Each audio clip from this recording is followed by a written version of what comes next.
Now, from the Fan Sports Desk, a Sports Center update on 1080 The Fan. Ryan Buckley with this Sports Center update. First on the Fan on the diamond tonight. Game 5 of the World Series between the Dodgers and Yankees. LA can lift the trophy with a win. They'll send Jack Flaherty to the hill while Garrett Cole gets the start for the Pinstripes. First pitch is on Fox at 5:08. Elsewhere in baseball, reports indicate the White Sox will hire former Padres outfielder and Rangers hitting coach Will Venables as their next manager. Venables will replace Grady Sizemore, who'd taken over in an interim capacity midway through last season.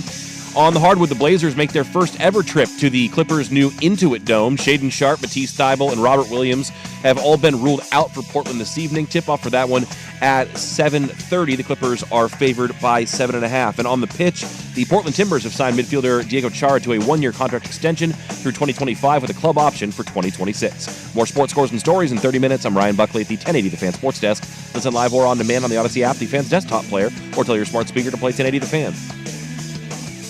Jump back to earlier parts of your favorite fan shows on the Odyssey app. The only way to rewind Portland's sports leader, 1080 The Fan. What's the most resilient parasite? Primetime with Isaac and Sue. Can build cities, can transform the world, and rewrite all the rules. That's what I'll be doing every single night. Which is why No. I have to steal it. What are you talking about, Willis? This is Primetime with Isaac and Sue. It's gonna work. It's passable, okay? This isn't terrible. The best in local, regional, and national sports. With no hidden agenda. Primetime with Isaac and Sue on 1080 The Fan. Hey, what it do? Ahoy! What's up? I don't know. What's going on? Stuff, things. What are you guys doing? World Series going down. Can I just say that was a 10 out of 10 ahoy? That was a really good Thank you. ahoy. I brought some juice. Extra pizzazz today. Hey, can you clip it then? If that's the perfect ahoy, can you put it? Yeah, I'll put it on the board. I think Yeah. that was a really good ahoy. Yeah. Because then when Sook's not here, I can play Yeah, that. you just fire it Yeah, off. that's right. And then people won't even know he's not here. When I'm dead and gone, there'll be an AI ahoy coming at you. From the grave. Oh, that'd be a little weird. That's going to be happening a lot, I feel like. You know, speeches from people who have passed, music from know. people who have passed. Well, they were doing that with commercials now, and who was it? Someone was it Robert Downey Jr.? He's alive. No. But someone was anymore. saying that he's going to start suing because I guess Oh. people are taking. I think it was Robert Downey Jr. People were taking him and doing political ads as AI Robert Downey Jr. And some of them are so good now it's kind of hard to tell. And he said that he was putting anyone on notice that he's going to start suing. He goes, I don't care if it's costing me money. He goes, we're not going down this road. Like, we're going after people. Ah, good for him. Yeah. Hell yeah. I mean, look, it's a sticky situation because there's a lot of people that are like, you're really going to hire a lawyer to come after me and spend money. And his thing was, yes, well, I he's am. got a lot of money. He's got a lot of money. He doesn't care. No. I got a buddy of mine that he works with a lot of private equity firms, and he unfortunately has learned the hard way that a lot of these guys, this is their strategy, this is their MO, is they just don't pay you. Or you agree to, and you were talking big money here, millions of dollars. And so, like, your fee for something, your portion will be, let's say, $3 million, and they'll come to you and be like, we're going to give you $700,000. And they're like, well, no, we've got it in writing. They're like, cool, sue us. And their idea is you won't have the time or money to fight them. And eventually you'll just accept the $700,000 as opposed to fight it out for years.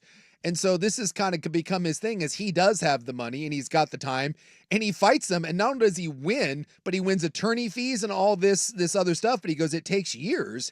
And their thing is, if they do this 1,000 times over and they only get a handful of people that fight him, they still end up way out ahead. It's kind of it's the ultimate D move, and yet it's kind of brilliant in a real S-bag sort of way. Yeah, I wouldn't call that brilliant, but well, I mean, it's effective. It's cutthroat and effective. How about that? It's effective. That's what Trump does. Yeah, they they just don't pay. He just won't pay. And as long as you don't fear litigation and you've got attorneys, you're like, yeah, that's all right. Well, we've got some issues going on here at the Fan. Oh yeah. We got to bring it to the people. It's happened again. It has happened again. Yep.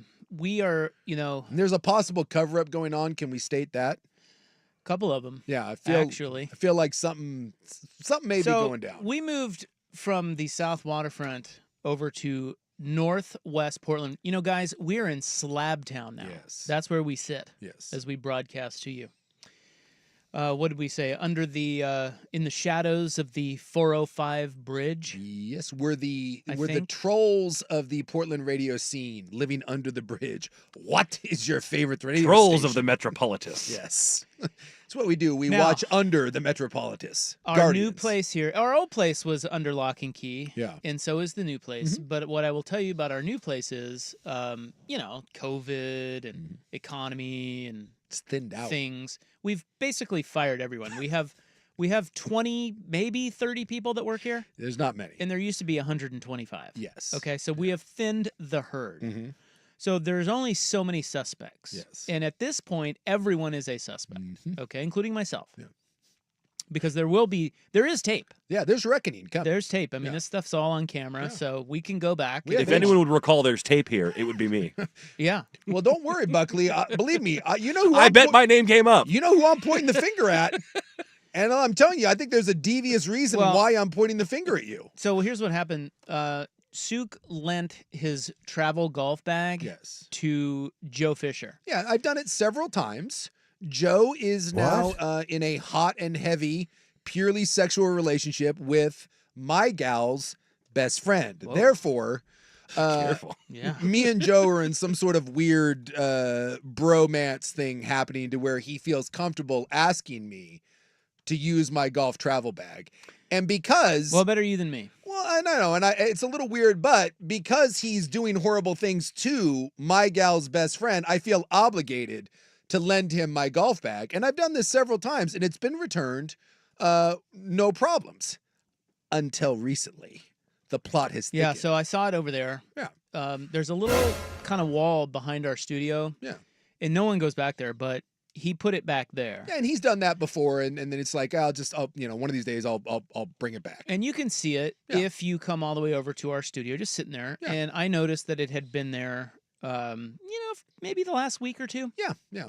And I had noticed it before, and I've always wondered, like, what is that? Well, I didn't know until today that was yours. Yeah, it's my I travel just bag. figured somebody was swapping, Yeah. maybe carrying a body out or something. I would think so. I don't ask questions. No, it's probably for the best. Until I need to know. And so I learned today that golf bag that was sitting there, you never took it home. No. And Well, it was always one of those that I would see it on my, because you can only see it when you're walking into the studio. And I would see it and I'd be like, oh yeah, I got to take that home. But then when you're leaving the studio at night, you don't see it because your back's to it. And so I forgot about it. And I was like, oh, it was no big deal. It was there until last week when I was like, oh yeah, I wrote a note for myself on my phone, get the travel bag, because there's a chance coming up in the end of November, beginning of December, I may be taking a golf trip. So I was like, oh, remember to grab that. And when I came in, no golf bag. okay, so it's been stolen. Yes. And we have long detailed at the old place on South Waterfront and here, we have detailed very serious bouts of theft Yes. within the company. Yes. One guy back at the old place, he was a really up and coming good producer. Yeah. And he stole a bunch of CDs And CDs and like some sort of janky, like handheld camera thing. and Like, got turfed. like $150 worth of stuff. Yeah. And got turf for it. Yeah. Ruined his career. Yeah. Although I don't know. Maybe he's like super rich and famous now. I'm not sure. But the other one here, Ryan Buckley. Yeah. Caught on camera stealing energy drinks Yeah. from the. Even though there was a note on the energy drink telling people that it belonged to someone. And No, there was a previous email that went out and all that. Yeah. Yeah. look at Buck trying. Caught to- red-handed. Yeah. Yeah. Caught red-handed. So anyway, we just went into a meeting with our boss about something unrelated. Yeah. And I got to tell you, I am disturbed by what I heard in there. I think there is an active cover-up going on. Listen, somebody stole your golf bag. Yes. And it is not going to be hard to figure out who it is. No. Because we have tape that we can go back and look at. And there's 20 people that work here. And there's just not that many people. No. And you can eliminate like half of them that don't even know what a golf travel bag is. Exactly. Now, my one big question is like, you hear this in all the true crime shows. How long do we keep the footage for? Like, how long back is it archived? A You hear long that, time. like, oh, Yeah. it only goes back 7 days. No. So if it was gone 7 days ago, No, it's a SOL. long- Well, it's a long time. It was swiped last week. Yeah. And so we're going to get to the bottom of this. But what I heard in our meeting you brought it up to our boss. Yeah. Jeff Baton Rouge, who is here in the building. Believe it or not, he's still alive. Yeah. We haven't seen him in years. We had a big meeting today about golf-related things, and that's what made me think of it. Like, what sort of staff are you running here, Jeff Austin? He presented the idea. Ludicrous, by the way. He presented the idea that somebody just accidentally took it and will bring it back if they know that it's somebody else's. Oh. And I looked at him, I was like, are you? So did you take it thinking that it was Right, nobody's? right. And He must it'll have just it. show back up again here? The look on Rob's face. I was like, what? When and then Jeff goes on, he goes, well, sometimes stuff just like lays around the office. We have prizes and, and so if it But sits you're there still for a not while, allowed to take it. No, and here's the thing. No. If it was new with like tags on it, I could see someone being like, hey, was that a prize that never got If it was picked up? branded with a bunch of sponsor decals or something, or said Fan Golf Classic on it, but If you can't just bring something in from your house that's Dude. clearly used and then have someone be like, well, clearly no one wants it. I'm taking that. Come on. Outside of like the bag of chips, Yeah. outside of like the Bic razor, we had like a big box of razors Yeah. once. Like there are Yeah. prizes, little things that sit around. and Batteries or something. batteries have been back, and Yeah. they sit around for so long that you're just like, Yes. I'm just gonna take a couple of couple, double yeah. A's, Yeah. And that's totally different. Yeah. This is a $200-300 golf travel bag, Yes. and it blows me away that he actually thinks Someone just. that's a thing. Yeah. Like, no, somebody stole the bag. Yes. And I think what he's doing is he knows that it's probably one of his guys. Yes. And he doesn't want to have to turf him. He's softening the blow. So he's like, well, if they return it, he's no like- questions asked. Like, no, we need to know who took this. I and do shame them. feel like there are some people out there. It's kind of like squatting. If something sits there like long enough that it's kind of just anybody's to take. I'm sorry, but that is It's not not the way it okay. works. I'm That just saying is there are not okay. people that operate Are that you? way. Did you No! take the golf bag? See, here's the thing. Immediately. Show the tape. I did not. Immediately, I point at Ryan Buckley, and Rob brought up the fact, and it's the weirdest thing. Yeah. What is sitting out in front of Buckley's desk? A different golf travel bag. A different golf travel bag, and it's been sitting there for over a week. That's right. Because Rob, I guess, had an extra one, Yeah, I gave it to him. and you gave it to Buckley. It's been sitting there a lot like mine, out in the open, and I thought to myself, that son of a bitch. What better way to throw us off the scent? Well, if you need one, you can have that one. And so Buckley's like, no one will suspect me since I have this one. And it's convenient it's sitting out for over a week while mine has been stolen. I already have one of the kind that you have at home, so I do not need one. Yeah, this one is a hard case. Yeah. But I will say, if you are a golf travel bag thief Yeah. and you're in this building, you hit the lottery. There have been two of them Two. just sitting out in the open. Yeah, and Buckley, you better watch your back better because watch your back. someone out there Apparently. has been eyeing that with their just like, yeah, I'm going 2 for 2. So look, we have spoken about it now, Yeah. and I'm half expecting it to show back up. It's going to be here tomorrow afternoon, isn't it? And yes, no one will know who, and You know what? It'll probably show up on Monday. We'll so just- it'll pop in over the weekend. Look at you saying it's a weekend guy. Seems kind of Oh. convenient Well, that Buckley I do knows do so weekend much about what's shows. happening here. Look, Buckley's a no, suspect. Can we? the tape will exonerate me fully. So Tell you I who have. I'm looking squarely at. What's it? Who's Anthony Newman. That? Oh, I thought you were going to say. Old. Well, I had another idea. He comes in here once a week. Yeah, you know who he works with? Who? Ryan Buckley. Ryan Buckley. Yeah. Dude, it's a that whole damn Ducks ring. Roundtable thing. It is. The Ducks Round. Ortner is suspicious too. The Ducks Roundtable, I'm Ooh, telling you. Ortner. Yeah. This Nah, whole thing. Ortner's not enough of a golf guy. This whole thing stinks That's to true. high heaven. And That's the true. fact that What Jeff dirt. Austin is clearly covering up for this golf bag thief. Let me just say this right now. In election season, Jeff Austin, soft on golf Stop crime. the steal. Stop the steal, soft on crime. Yeah, that's what's happening around here, and I don't like it. I don't like it. This is how you make conservatives out of people, is stuff lawlessness like this. The law and order. Yeah. I do think we should review the tape live on the air That'd be awesome. because it's going to be somebody we know. We got to think. I mean, what is how many day window are we looking at here that we know? Well- When was it? When did you notice it missing? Last week. Okay. Well, there was a party out there Friday. So But it that's was what gone by- that's what I'm. it was gone by Oh, it then. already was. It was already gone. I was kind of circling that. No. No, it was gone by Little then. soiree is. No, it was gone. It was gone by then. Sometime last week, because I thought maybe Joe had moved it. Because the last time, I think Joe's borrowed it a couple times, and And I just always, I think I said, just throw it in the studio, because we're in different times. I even heard when you came in, you're like, hey, where's the bag? And he's like, it's in there. And you're like, no, it's not. Yeah. And he goes, oh, I just stuck it in the side. And it's so out of the way that it's easy just to forget about it. And so I thought maybe he had moved it, or maybe he needed it again. And so I asked him, I said, hey, did you move that? And he goes, no, I put it right over there. I'm like, no, I saw it and it's gone.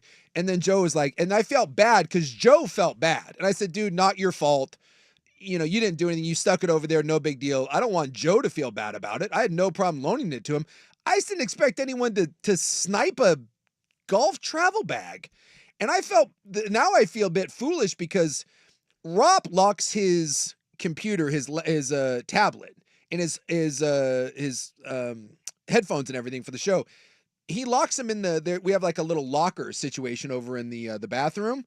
And I always laugh at him. I'm like, who's taking that? And I leave my laptop sitting in the studio, just sitting here because it's the only place I use it. And here I am. It's foolish. I'm making fun of Rob for being paranoid. Meanwhile, your stuff's getting stolen. My stuff's getting stolen. And this stuff gets stolen all the time. Yeah. Around here. I had a coat stolen once. Yeah. Really nice coat. I keep wait. I still to this day look for somebody in that coat. Yeah. Because I think I know who did it. Yeah. But it's suspicious. So I lock it up. Yeah. I mean, this is a radio, Yeah. There's not a lot of billionaires walking around here. No. There's a lot of guys who are I'm just telling you, maybe Jeff I'll Austin. just snake that into my back of my my little Prius. Jeff was like, I'll send that. Jeff was like, I'll get to Jeff felt very confident that he was going to be able to get this golf bag back. I think he knows something. I think this is a whole conspiracy. But can we be clear? It is not okay. No. To just take something that isn't yours. We cannot lay the groundwork for this excuse that, well, sometimes people just walk off with things and they don't really mean to. No. Yeah. It's theft. Yes. You can't do that. That's somebody else's golf bag. That is not the way it works. It's not the way it works. Not up in here. If I bring a television in and I set it on the ground, you don't get to be like, well, clearly he doesn't want that TV and walk away with it. But it's weird that we do make that. You make the jump.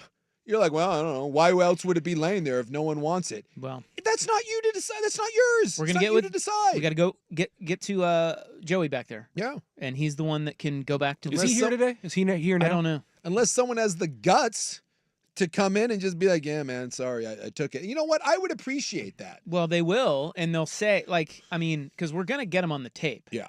So if they're smart, they'll be like, you return it now and come up with your story. Oh, I didn't know. I thought I've seen it over there a couple times. I didn't know it was anybody. It's been there for so long. I just figured someone took it. just didn't want it anymore. And that's a bullshit excuse. But that is that's what it's going to be. Well, here's the thing: if someone brings it back, we'll make fun of them, but that's it.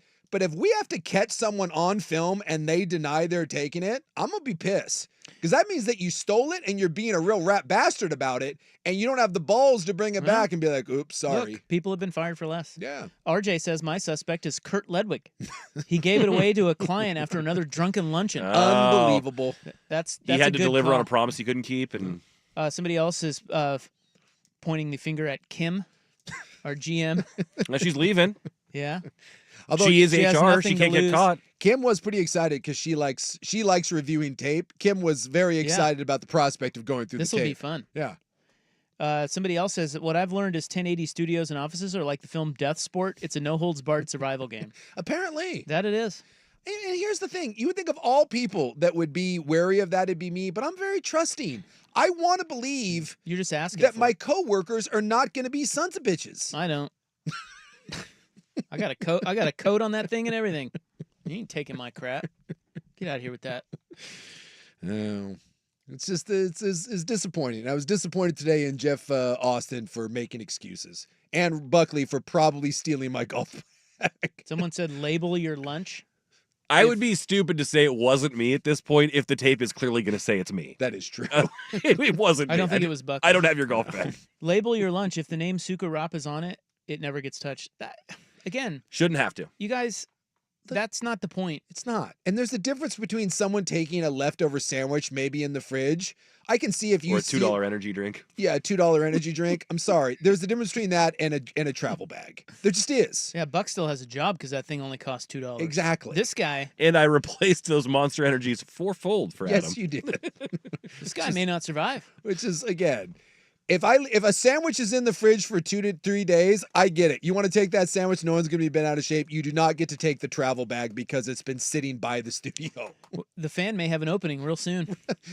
Ooh, Will Ortner somewhere is Ortner and Schultz are framing someone right now for this very crime. All right, let's start our show. Do you want to start a show, radio Yeah, show? let's do it. Radio show. Wednesday show. We love our Wednesdays here. We will start with poll question next on the Fan.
Welcome back to our show, Wednesday show. Coming up, we will have a follow-up on the ejected Yankee goobers from last night's World Series game. It's kind of unbelievable, to be honest with you. Kind of unbelievable? Well, it's just, I mean, maybe it's not unbelievable. The fact that one person is friends with these people, it's just so on point. Yeah, But and we have the audio, and you'll never believe who it is. Yeah. Or actually, you probably will. Yeah, you're like, what the hell? So that's coming up. But first, our poll question. We put this on X every day at 1080 The Fan. Give us a follow and vote. Vote really hard, okay? Yesterday, we asked you, who is your Heisman after 9 weeks? Ashton Genty winning that poll, 56%. He's been quite good. Dylan Gabriel, 26%. Travis Hunter, 11%. And Cam Ward, just 7%. I'm a little surprised that Hunter didn't get more love. I mean, I know people don't like him in Colorado, but dude, that guy is. Should we not like him? Well, has he done something that? Not really. Because it's really just the Sanders. It's the Sanders. It's not. I haven't seen much of Travis. No, Hunter. he actually, by all accounts, seems like a really good kid. He's just getting caught in the jet wash. Well, there was something recently where he said something about like, well, Genty's got 95 carries to prove it. If I had 95 catches, I'd be just as good or something like that. And people are like, it doesn't really work like that. I don't know. The kid, I don't know. Everything I've seen from him, he seems like a pretty quiet, laid back young guy. But what he's doing, it's Shohei Ohtani stuff. So to me, it's Travis Hunter. But I get why people may not be paying attention to him or don't like him. Does he have 50 home runs? He does not have 50 home runs. Is he a 50-50 guy? But he plays like 140 snaps a game. He won Big 12 Offensive and Defensive Player of the Week last week. Yeah, that's amazing. Because he had like 9 catches for 146 yards and 2 touchdowns. And he had 4 pass breakups. Yeah, it's just who's the last player to do that? I don't think it's Do you ever know? been done. I don't think That's never anyone to happened? that No, degree. I Like, don't think so. Charles Woodson's had a game where he like played good on defense and had like a return touchdown and stuff like that. But I don't know about that. Woodson was a gadget player on offense. In my lifetime, I've never seen a high D1 player that actually was a true two-way player. Hunter plays 90% of all the snaps. He's good at both. It's silly good. Yeah, he only got 11%. Yeah. Today's poll question on X at 1080 The Fan: which unbeaten gets upset this weekend? Ooh. Oh. Why are they cheering, do you think? I don't know. Oregon at Michigan. No. Indiana at Michigan State. No. Miami against Duke. Or Iowa State against Texas Tech. Those are your 4 options. I didn't give you Penn State because most people will vote for them to lose. I think I'll take the Dukies. Duke's not bad. Really? Duke's a good little team, and look, Miami can score a lot of points. Have you watched any of Miami play? Yeah. Yeah, they're a fun offense, but they are fun. That is not a complete team by any stretch of the imagination, and they will let teams hang around and should have lost to Virginia Tech. Some people think they did. I still can't believe that Cal found a way to give that game away, and Louisville hung 45 on them. So look, and this is me thinking Duke's going to win. Just of those, if you had to say which one of those is most likely, I'll take Duke simply because of I don't trust Miami. And you didn't give me the Penn State option. No, I didn't give you that. Do you know that's the biggest spread of the 4? Miami Duke? Is it really? Yeah, Miami's favored by over 3 tutties on them. I actually think Indiana could go down. I think so too. I mean, Texas Tech, I haven't seen them, so I don't know. Early in the year, Texas Tech got drubbed by Washington State, but that doesn't look so bad anymore because it turns out Washington State's pretty good. The only other time that I saw Texas Tech was I saw them play Arizona State and they won, but they've lost 2 in a row. They lost to Baylor and they lost to TCU. So, I don't know what Texas Tech is bringing to the table. I just haven't seen Indiana pressed. And to me, that's who's gonna do it. I mean, or excuse me, not Indiana, Iowa State. That one just seems. Well, Iowa gave them all a run. They should have beat them. Yeah. Texas Tech, I don't know, but I could see it maybe. I have no idea what Texas Tech is bringing to the table, so I got nothing. But I have seen Indiana and I have seen Michigan State. I don't know, Jonathan Smith. It's in East Lansing. All I know is at this point, Indiana has my attention, and I don't think they're not that good, are they? I mean, this is where teams like this start to trip up. Michigan State isn't very good unless Michigan State has changed over the last couple weeks. Because when I've watched Michigan State, boy, I'll tell you what, whether it was the Ohio, and maybe this is unfair because it's Ohio State and Oregon, the two games I watched. They are dreadful. And did they lost to Michigan? Well, I mean, they're not dreadful. They're 4-4, and they lost to Ohio State and Oregon and Michigan, and only Michigan by a tutty. I mean, they're not dreadful. They beat Iowa. I mean, they're and again, they can rise up. I'm open to the idea that maybe they've improved, but when I saw Aiden Childs play, I didn't hear any Beaver fan that was like, he's not looked good. I wish we still had him. Is and he the still other the starter? The other thing here, I think Good he is. question. I think so. The other thing here is it's Indiana. Yeah. I mean, we're kind of waiting for the other shooter. I know they're really good, but We'll see. prove it on the road. Yeah. You know, they haven't played anybody. No, they haven't. Nebraska was their big test, and, and they hung 56 on them. But that was at home. That was at home. So now they're on the road. Yeah. It's November. The Witches of November. That's right. So vote hard right there on X at 1080 The Fan. Which unbeaten gets upset this weekend? We will get to our Oregon-Michigan Trundle Thunder coming up.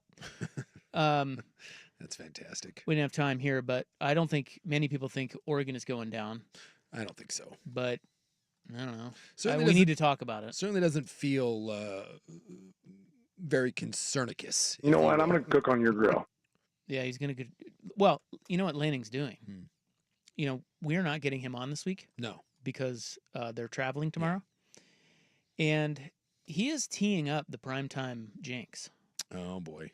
Yeah. If they lose. Yeah. Every time that he's come on this airwaves this year, they've won. I don't mind talking to y'all. Yeah. So if they lose. I wouldn't bring it up, by the way. If they lose, I wouldn't recommend bringing that up.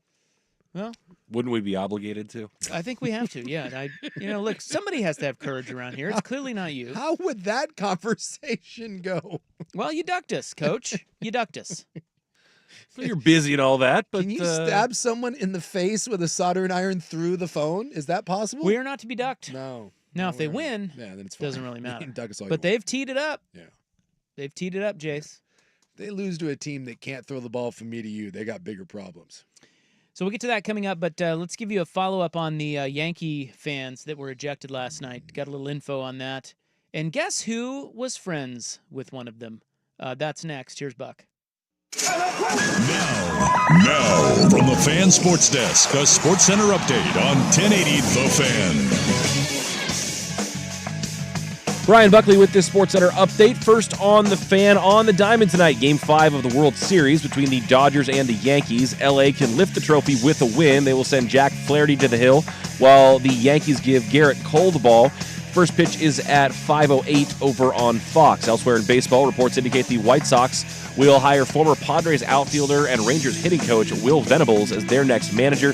Venables will replace Grady Sizemore, who had taken over in an interim capacity midway through the season. On the hardwood, the Blazers make their first ever trip to the Clippers' new digs, the Intuit Dome. Shaden Sharp, Matisse Thybulle, Robert Williams all going to miss the game for Portland. They've been ruled out with injury. Tip-off is at 7:30. The Clippers are favored by 7.5. And on the pitch, the Portland Timbers have signed midfielder Diego Chara to a one-year contract extension through the year 2025. It also includes a club option for the year 2026. More sports scores and stories in 30 minutes. Ryan Buckley at the 1080 The Fan Sports Desk. Listen live or on demand on the Odyssey app, the Fan's desktop player, or tell your smart speaker to play 1080 The Fan. The original home of the Herd with Colin Cowherd. Weekdays 9 to noon.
Game 5 of the World Series tonight. Dodgers up 3-1. Yankees won last night, 11-4. Well, it was so weird. We talked about this before the game. I'm like, does Dave Roberts kind of punt on this game? Like put one arm behind his back? And we saw it in the 8th inning. He did. He conceded a World Series game. Yeah, and it was 6-4. It was 6-4. Then he put in his bad arms. Yes. And they gave up 5 runs. Yeah. And someone asked him after the game, and they said, was there any thought to using one of your high leverage relievers? And he said, down by 2 in that situation, no. He basically said, I'm not going to risk tiring out anyone for a game that we're probably going to lose. And look, I think it's actually the smart decision to make, knowing that you've got 3 or actually you got 4 to win 1. But I'm just saying, conceding a World Series game is a pretty ballsy move. Yeah, I don't think you ever do that. But in his defense, in game 3, the Dodgers used 6 key arms. Yes, and they threw a combined 100 pitches. See, Dave Roberts said anyone that pitched in this game, Game 4, was not going to be available in Game 5. Exactly. And so he just goes, and he told everyone, I guess, he goes, we're not using those arms. Now, I'm guessing if that's the Dodgers have the lead and you have a chance to close that out, that's probably different. But down by 2, it sounds like, at least according to him, if you believe him, it was never an option. So anyway, the bigger story from that game was the 2 fans. Yeah, the 2 chuckle butts. Who the one guy who pulled the ball out of Mookie Betts' glove. We were live on the air when it happened. It was quite shocking. Yeah. Well, they are kind of treating these guys with kid gloves in a way. And they're being branded as heroes, basically, by Yankee faithful. Yankee fan, again, how fans react to other fans, that's to be expected. I actually expected the Yankees to banish these guys for life. They did not. No. They actually said that they were going to come back for Game 5 because they have tickets for Game 5. They're season ticket holders. But Major League Baseball came in and said, no. They are not going to be there for Game 5. And so the Yankees told them they can't, but they gave them their money back. Yeah. Yeah, they refunded their money. Which is, and by the way, the Yankees, they're not banned. They'll still be season ticket holders next year. They just have to miss this game. Well, did you see the interview with the 2 bros? Yeah. Oh, yeah. I'm getting ready to read some quotes here. Read the main bro spent the morning at Barstool HQ. They've been on all the pod. Like, they're turning them into celebrities. Yes. Talk to a girl. Yeah. All over again. Yep. It's crazy. It's crazy. I just... So the guys' names are, and forgive me if I don't get this right. Yeah. His name is Austin Capobianco. Capobianco? Something like that. He was the one who ripped the ball out of the glove, and the other guy, the accomplice, was John Peter. Yeah. And here's what they said, because ESPN caught up with them after the game. They were at a bar. Shocker. And it's Capobianco told ESPN, we always joke about the ball in our area. We're not going to go out of our way to attack. If it's in our area, we're going to D up. Someone defends. Someone knocks the ball. We talk about it. We're willing to do this. Yeah. Then it writes, ESPN writes, Capobianco admitted that he knew he was in the wrong and knew that he would be removed from the stadium. He added that he patrols that wall and that they know that. Yeah. Regardless, Major League Baseball's rulebook states the following: when there is spectator interference with any thrown or batted ball, the ball shall be dead at the moment of interference, and the umpire shall impose such penalties as, in his opinion, will nullify the act of interference. Did these 2 dumbasses realize that their actions will only hurt the Yankees? Like, you realize that when a ball's coming that way, that by doing this, you're guaranteeing the Yankees an out. Like, we're patrolling that wall. If you want to know everything that's wrong with Yankee fan, I give you these 2 dumbasses right here. Couldn't agree more. And they'll be back next season. Yeah. And the other thing is heroes. I just feel like celebrities. I feel like they're just saying, like, they're basically saying we'll do this again. This is what we do. Yes. And that is different than being, oh man, we got caught up in the moment and I shouldn't have done that. They said this was premeditated. This is what we They've do. talked about it. And by the way, one of them literally grabs Mookie Betts by the arm.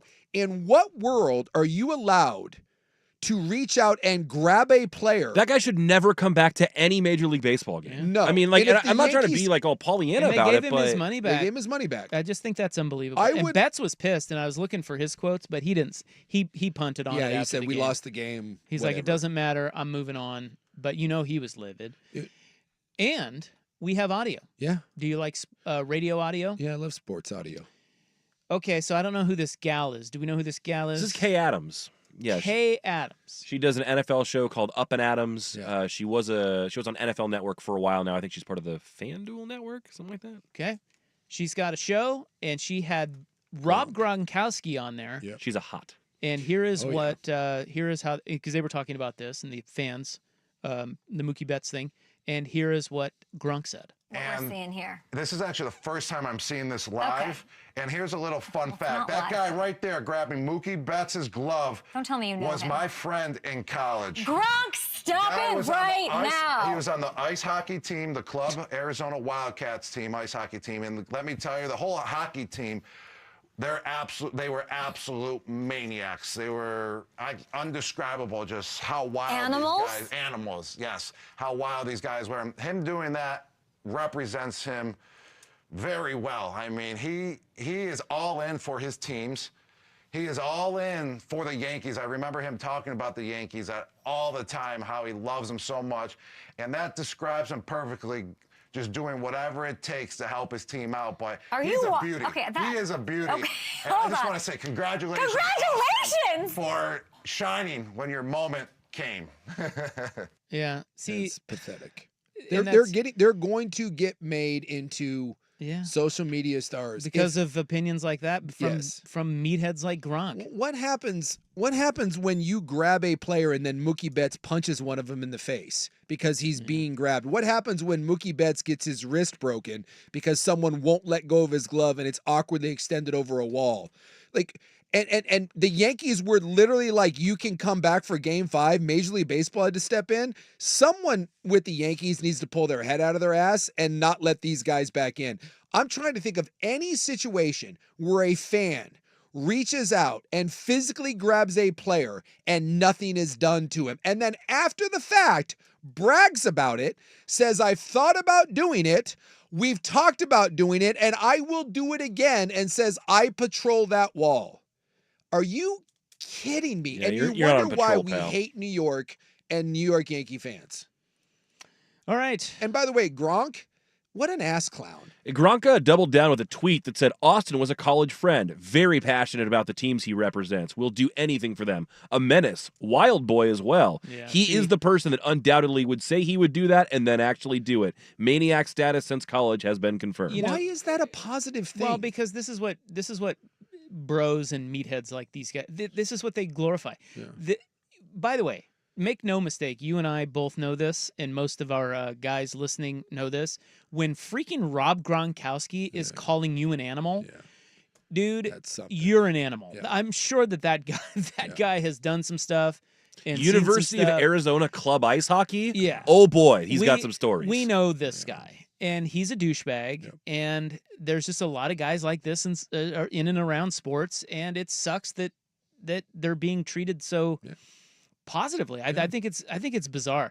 I gotta tell you, man, sports.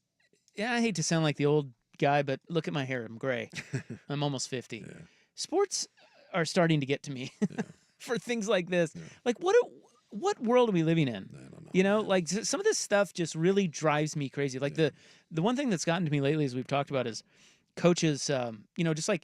Just the football, the FIBU mentality. You know, it's very cult like. Like it comes across to me as kind of sick in a way. And football programs really promote it, and I think it's weird and odd, and I don't know. Sports are really starting to bother me. I can see why, because it's annoying. It's like anything else. Going viral is going viral, and there's no such thing anymore as negatively going viral, right? It's just. Well, that's not just sports. I get No. the going viral thing. I'm shocked at the way these guys are being treated. Someone pointed I out, mean- and I'm curious on your thought on this. Is it demonstrate a big time cultural shift because Bartman interfered basically by accident. And I mean, he was trying to catch the ball, but he wasn't assaulting Moises Alou. And everyone was all over him, and he couldn't show his face ever again. I know it was for the other team. I get that still, but like that these guys intentionally did something and are getting glorified, and he accidentally did something and had to basically go into hiding for the rest of his life. But I mean, well, the Bartman thing is much different. That's a different because that was I don't know. Do you remember that? Of course, yeah. So the Cubs were on the brink of winning that game. Yes, yeah, and pretty much every Cub fan, whether it's right or wrong, everyone blamed Bartman for that inning because if Alou catches that ball, it's over. The inning is over, and they probably win the game. Yeah. But apparently, right after, if I remember correctly, right after Bartman screwed that up, and they did not get the out, they gave up like 7 runs and lost. Yeah. And it's like the curse thing, and it was a very big deal there, and it was totally unfair what happened to Bartman, in my opinion. I mean, come on, just basic humanity, but at the same time they're two pretty different. Of course, but it was still like people were like the audacity to try to touch a ball at a game like that. I mean, like regardless of who it affected, the whole country was in an outrage over it, and the whole country is not in an outrage over what these guys did. On the Vancouver text line, am I missing something? Is there an unwritten rule here? I didn't find this a big deal and just moved on. 2 fans literally grabbed and wrestled with Mookie Betts. I guess that's the attitude that really is bothering me. It's like, how do you not see it? You don't have to agree with it. If someone caught a touchdown pass in Green Bay, and then as they were running, got to the wall, and 2 Packer fans reached over and grabbed him by the helmet, and then started trying to rip the ball out of his hands, the NFL would not welcome those guys back with open arms. I'm with you. Maybe we're both just old because I got a gray beard too. I just was surprised. I was surprised at the lack of other players and like I heard from lots of other sports figures that were like, unbelievable. These dumbasses should never be allowed back in. But Major League Baseball and certainly the Yankees and certainly the Barstool crowds, like I said, I think these guys are celebrating it. Someone said Michael Irvin was talking about how much ass these guys were going to get off of it. And I guarantee these guys are not buying drinks in New York anytime soon. They're going to be cult heroes. Yeah, it's just the broy. Yeah, New York folks are calling them the guys that might have saved the Yankees season. That's New York. Yeah, it's gross. Yep. All right. Well, there's that. Yeah. There is a game tonight, and hopefully the Dodgers kick the crap out of those guys. The Yankees won 11-4 last night, so now it's Flaherty, and Cole. Yeah. So. Go Dodgers. I've never wanted the Yankees to lose more, and believe me, I've wanted them to lose plenty of times. We'll get to our Oregon-Michigan Trundle Thunder coming up on The Fan. Who's number 1? Illinois 9. Oregon put together a convincing win, all of it in the first half. Can the Ducks keep the momentum going? Oregon doesn't look like they have issues right now. Oregon has gotten better. Since that week 2, the Boise State and the Idaho games, they have gotten better each and every week. And I can't say that about any of those other teams. Talk about it and get the inside story from the home of Oregon Ducks football, 1080. There's still a lot of food left on the plate. The Fan. Hey, it's Suk with a little myth busting. When it comes to flooring, the big box stores do not have the best price, service, or knowledge, so why would you go there? Divine Flooring is locally owned and is going to flat out beat the big box boys. You won't find LVP installed for $4 a square foot from a guy in an orange vest. You will find it from Jim. He's the owner. Good dude. Divine Flooring has unbeatable selection, price, and service. You can actually talk to an expert, not some guy in aisle 72A. So for LVP, tile, laminate, carpet, you name it, Divine's going to save you time and money. 1500 Sandy Boulevard or online at divinesurface.com. CCB 248775. You already know Motorsport Hillsboro has the largest selection in the nation. But did you know they also have one of the largest selections of pre-owned trade-ins and special purchase dirt bikes, ATVs, side-by-sides, and street bikes? That means you can stuff your garage. Why not get a dirt bike and a street bike and an ATV? You know what I'm saying. And financing has never been easier. Get to Motorsport Hillsboro today, across from the Hillsboro Airport or online at motorsporthillsboro.com. State Rep Hua Wen is working every day for hardworking families like the one she grew up in. Hua's fighting against huge hikes to our utility rates. She's worked to keep us safe, strengthening protections for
Man, increase. All right, now to our Oregon-Michigan Trundle Thunder. Got a couple numbers here for you. Let's thunder away. Well, look, much like last week, I don't think many people are worried about this game. Which is weird because it's I know it's at Michigan. Yeah, and think about just like maybe month and a half ago, what we were saying. We're like, ooh, yeah. Because Michigan beat who'd they beat? They beat USC. USC, and we thought that was a really nice win at the time. Yeah. Now we're like, Then we see Michigan, who they've been through 3 quarterbacks. One had to retire.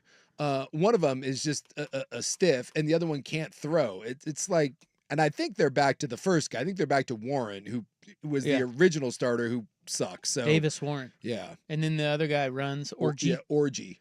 Who I still can't believe at one point, someone told me that was the #1 high school recruit in the country. That Alex Orgy. I didn't realize that. At quarterback? At quarterback. And then, you watch that kid play, and you're like, what? I mean, no offense to him. I'm sure he's a wonderful human being. He's a great athlete. But my God, I don't know if I've ever seen someone throw the ball worse. Look, I would say that this game probably shouldn't be taken as lightly as last week. Yeah.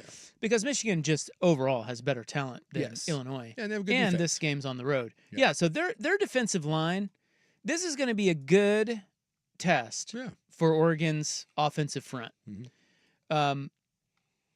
So, I mean, it's not that Michigan can't win. I just don't know how they score enough to win. Yeah. But you never know. I mean, you get a couple turnovers, a couple short fields. Yeah. Well, special teams plays. Michigan is going to try to play the game one way and one way only. Well, yeah. It's the And only we way know they that. can. It's going to be like the old Stanford, which Same is way Illinois tried to play last exactly. week. You're going to try to limit this game to 5 possessions a half, and try to come up with a turnover, and then just run the ball. Maybe a trick play, maybe a special teams play, and just try to drag them into deep water. If Michigan wins this game, they need it to be won 21-17. They need it 19-17. It's the only way they're going to win. It's the only way to win. But the whole world knows that, Yeah. and they've known that for years about Michigan, and yet they've won a lot of damn games. Yeah, they have. So tread lightly on this, Yeah. but the spread is like 16.5. Yeah. So well, Oregon's balanced. They are. And they're tough. They're just, I mean, I don't think anybody's really worried. Certainly, and it's a weird spot. Certainly doesn't seem that way. Isn't it a weird place to be that Yes. Oregon's #1, they're going to Michigan, and it's like, whatever. Yeah. You know what? I'm going to cook on your grill. Yeah, it's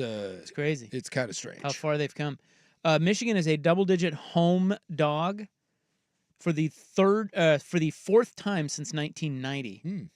The other 3 were all against Ohio State, and Michigan lost by double digits all 3 times. So this doesn't happen often. No, but when it does.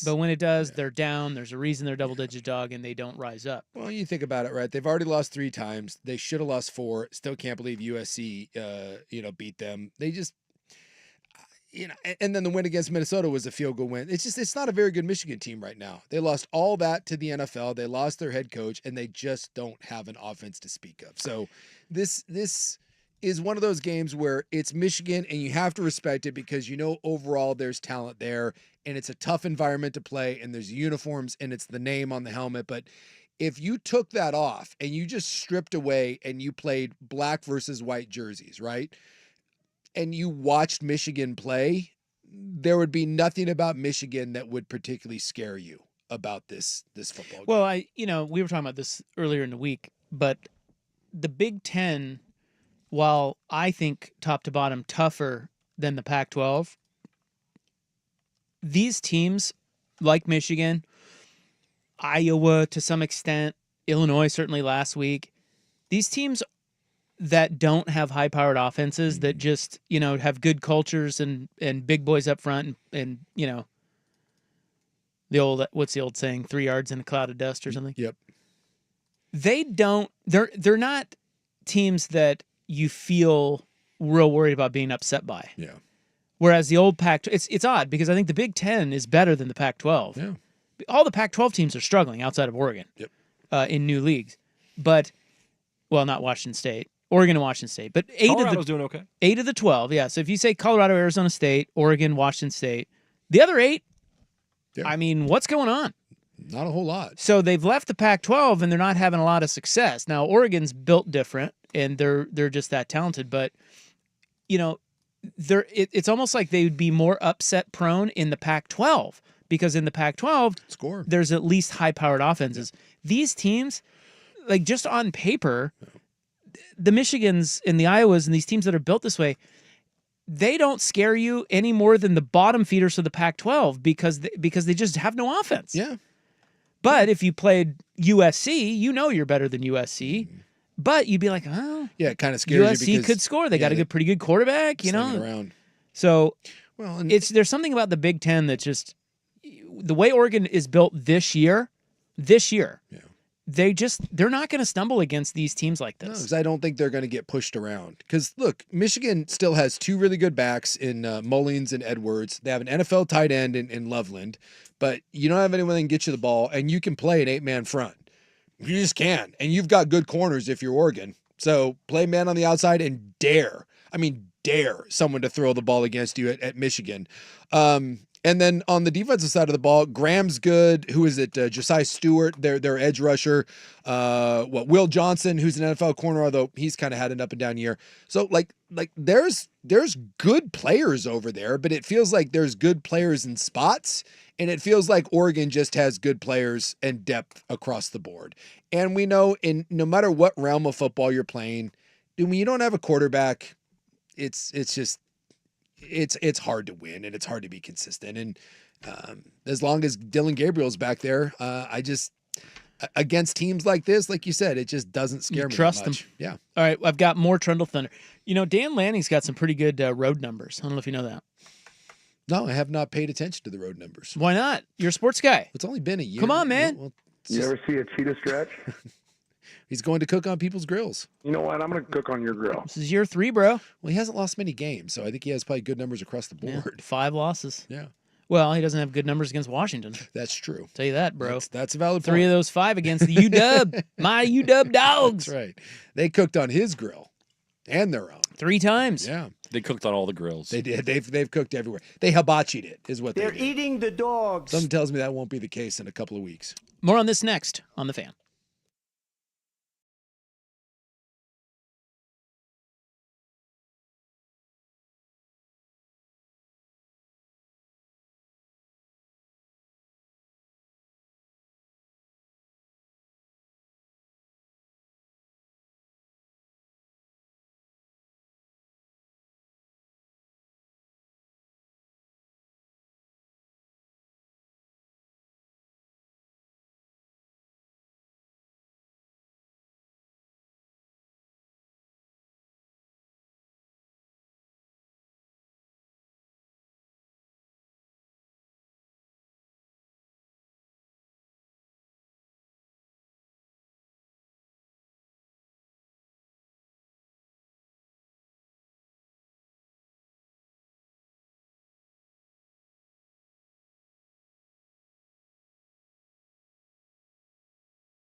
Fan Sports Desk, a Sports Center update on 1080 The Fan.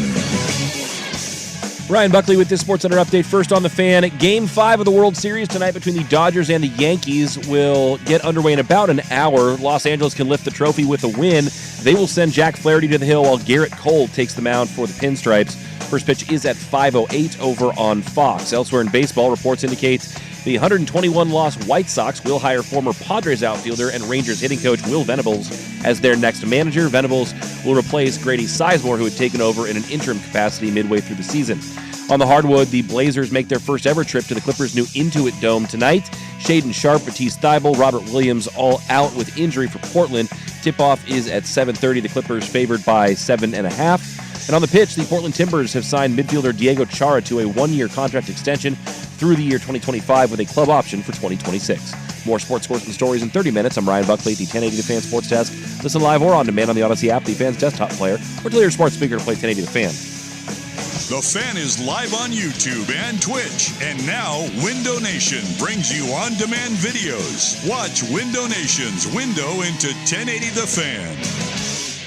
Hear this, right now. Welcome. Primetime with Isaac and Suk. What is going on up here? I never know, man. Unbiased. Shut your mouth. Uncompromised sports talk without the sugarcoating. I hope you're happy.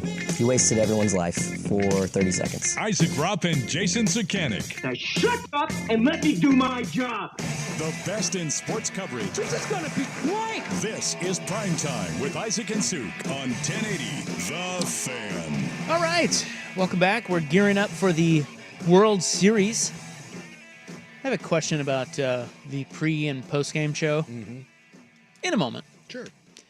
But let's wrap up our Oregon-Michigan Trundle Thunder. Now, we're not getting Dan Lanning this week. He is treating this trip as a business trip. Well, and I think at this point, coaches are understanding that the travel so far with the Big Ten teams, whether it's east to west, west to east, it's been problematic for teams. No question. Yeah. And he knows that. Yeah. And they're leaving tomorrow, so they're traveling tomorrow. Yeah. And he didn't have time today. This one has, believe me, this one has Lanning and Oregon's attention because it has nothing to do with necessarily the X and O's we're talking about. It has to do with this is the longest trip that they've had yet. They're going to the defending champs, and it is a very tough environment with 110,000 people. That has got their attention. And they, there's a lot of logistics that go into getting out there. Yeah, and when you look at Michigan on tape, and obviously Oregon does, you may find a lot of holes in their game. Obviously, right? You're going to look at it and be like, hey, they can't do this, they can't do that. They're not quite as dominant on defense, but also there will be NFL guys. I mentioned all those guys, the running backs, Loveland, Graham and Will Johnson, when you watch film, NFL guys stick out. I mean, even on the dominant college teams, dude, there's a bunch of dudes that aren't very good players when you watch film. Trust me. I don't care what team, even Alabama and Georgia. You'll watch tape and you'll be like, dude, the left guard sucks. But the guys that are really good stick out. And when you watch Illinois play and you watch, Michigan State, you may have one or two guys that stand out on film. I promise you, when they watch Michigan, there's 9 or 10 guys that you circle and be like, hey, dude, that's a guy. That's a dude right there, as Danny likes to say.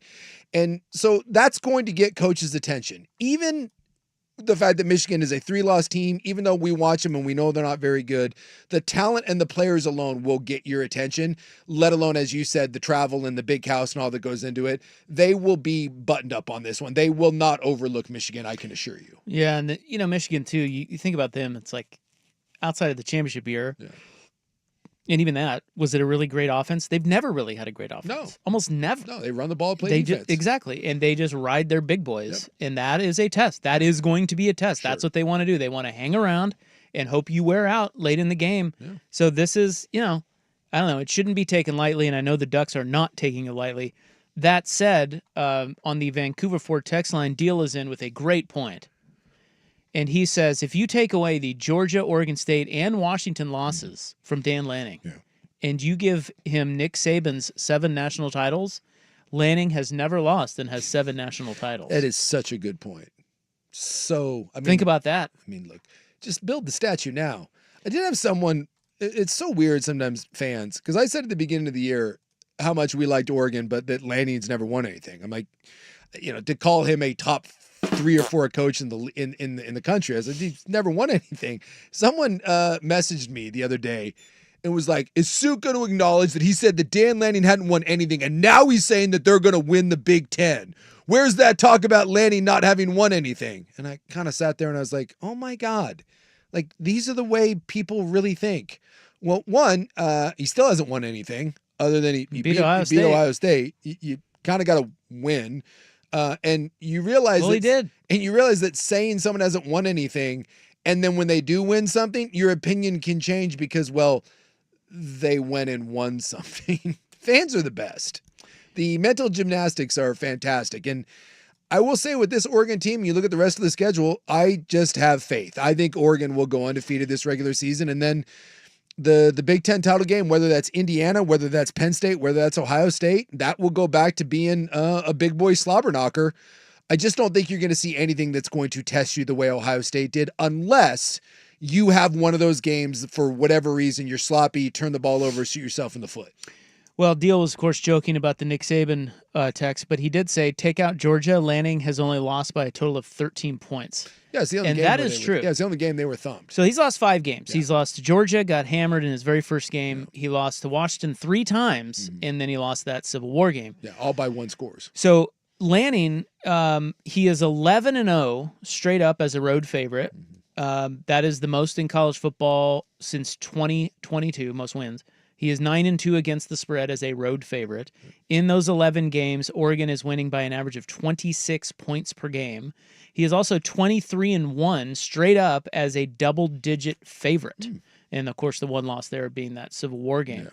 So he's look, you got to finish it off. Yeah. But it's there for he is building quite a resume. Yeah. And this team is, there's just not a lot of weaknesses, man. They're stacked all over the place. Yep. So this season in particular, compared to all the other good seasons that Oregon has had leading up to this season just feels different. Yeah, it does. And so that's why I think a lot of people aren't really worried about going into Michigan, even though you probably should be. Don't take Michigan lightly. I'll just say and he's not. Should he run a fake Statue of Liberty? Do you think he knows about the fake Statue of Liberty? I think he's aware. And I contend that is as slick a play, because I was making the rounds today. Dude, that is as slick a play as you will ever see. And it fooled the broadcast. It was especially slick because they set it up with a real Statue of Liberty play earlier in the game. Yeah. And so they went back to it in the red zone, and everyone's like, oh, they're going to do it again. And Dixon just paused a second, slid right in. Takes a lot of balls to sit there. Like, Dixon just sits there with it tucked behind his back. He gives it a count there where you're just totally vulnerable and exposed. It was pretty impressive. Well, I think he should run one. Sure. That may be one of those if you get up by enough, The Lions did that last week. The Lions were bludgeoning the Titans so much. They were just doing it. Like, they were like, let's just dig in the back. They're just having fun. Unlike the Bears, who, in the midst of trying to win a game, are handing the ball off on the goal line to their backup offensive lineman. There's a time and a place, boys. I saw something that, like, in the last month, the Lions have more touchdowns than incompletions. It's like they have 18 touchdowns and 16 incompletions or something like that. Well, that was live here on the radio with your boys, Isaac and Suk, if you were paying attention to the show. I don't know if it was today, but was last week. You probably heard that on this very program. Yeah. I think it was like 3 games, 19... I don't know what it was. It was like 19 touchdowns, 18 incompletions. They're doing something stupid up there. Well, good on you for bringing that one up. Yeah, thanks. Appreciate you listening. You can make an argument. Best team in football. Were you listening to the dude's story? So Derek Harmon played at Michigan State. Yes, not a big fan of Michigan. And he came out and he said, this is what he said about the Big House. He said, surprisingly, it's not that loud. Yeah. He said that. I know. You don't need to say that this week. Probably shouldn't have, but he did. And he might, even if he's right, you know. Well, he said, so the decibel thing, do you buy into the decibel levels? I don't. I mean, it is a thing. It's a measurable thing. It is, but I also wonder, where is that put in the stadium? And, it's loud. Well, at the Big House, their decibel high is 110. Yeah. 100, what do they have, 105,000 people? It's 100 plus. Oregon has 60,000, and their decibel high is 127. See, I find that interesting that, and people talk about the way the stadium is created, but it's not like Oregon has huge overhangs. I find it fascinating that you're telling me that that 40 or 50 plus thousand extra people, that's why sometimes those stadiums I just roll my eyes at. And I'm like, I don't know, they're all loud. I've been in a lot of different loud stadiums, and the idea that like I've been to, you've been to a game in Arrowhead, right? Many. Dude, that place is ridiculous. It's deafening. It's Or so it can loud. be, yeah. And then a game in the Metrodome back when the Vikings played, it was really loud. And Old Husky Stadium was really loud. And Alabama was really loud. I don't know as a player if I've ever been to a place. If you ask me what's the loudest stadium I've ever been in, it's probably the last one that I was in when the place was going wild. Husky Stadium 2 years ago, or I guess that was not 2 years ago, just last year. New Husky Stadium when Oregon played there was ridiculous. Like I couldn't hear myself think. And Autzen against Ohio State, stupid loud. So the whole it's not that loud thing, it's just. Well, it will be for number 1 Oregon. Yes. You know, I mean, it'll be rocking. Being a Kansas basketball fan, I can tell you the loudest place I've ever been is Allen Fieldhouse. Yeah. It's 18,000 people inside, all on top of each Going other. crazy. It can be nuts. Yeah. But I will say, when you're a program like Kansas basketball or Michigan football, but certainly Ohio State is going through this. The Columbus Dispatch just wrote a whole article about it. Yeah, the fans are lazy. Yeah, did you read that? Yeah. They said their article was, why can't Ohio Stadium be more like Autzen? Yeah. Think about that. They don't have the passion. And it's because they get spoiled. Yeah. And so when it's not a big game, it's maybe not as loud. Yeah. That I've experienced that at Kansas. I would imagine at Michigan that's very true. But dude, when number 1 Oregon is coming to town, They're a proud program, and they will still understand the assignment. Yeah, like they know what's up. So you're going to get the best crowd possible for the program they have right now. Go back and look at that USC game. It was a big deal that USC came in there. And it was loud. I remember watching that game. It was popping. Yeah. So they'll be ready. It'll be loud in there. Now, I don't know if it's in Autzen Stadium loud, but it'll be loud. Yeah. Wherever your rival plays sucks, and it's not loud. Right. Harmon. Yeah, he doesn't like Michigan, so of course he's saying that. But well, like would any Oregon player say that Husky Stadium isn't loud, and would any Husky player say that Autzen Stadium isn't loud? Because if you are, you're just lying. Well, not bad. So loud. Can we get that clipped? Can we see what that sounds like in a drop? Sure. Drop form. The first. By the way, the Ahoy earlier was there was a little too much overlap for it to work as a drop. Damn so it! Crap. We'll have to try again tomorrow. The coming out of high school, the first time that I went to loud stadiums, it was a bit shocking. It was a bit of a poo sort of moment where you're like, because I played high school in Vancouver, Washington. Yeah, not exactly Autzen Stadium. And then all of a sudden you find yourself thrown into my first game was at Alabama. It was the first game I ever actually played was at Alabama as a redshirt freshman. And I thought I was going to poo my pants. I was like, oh my God.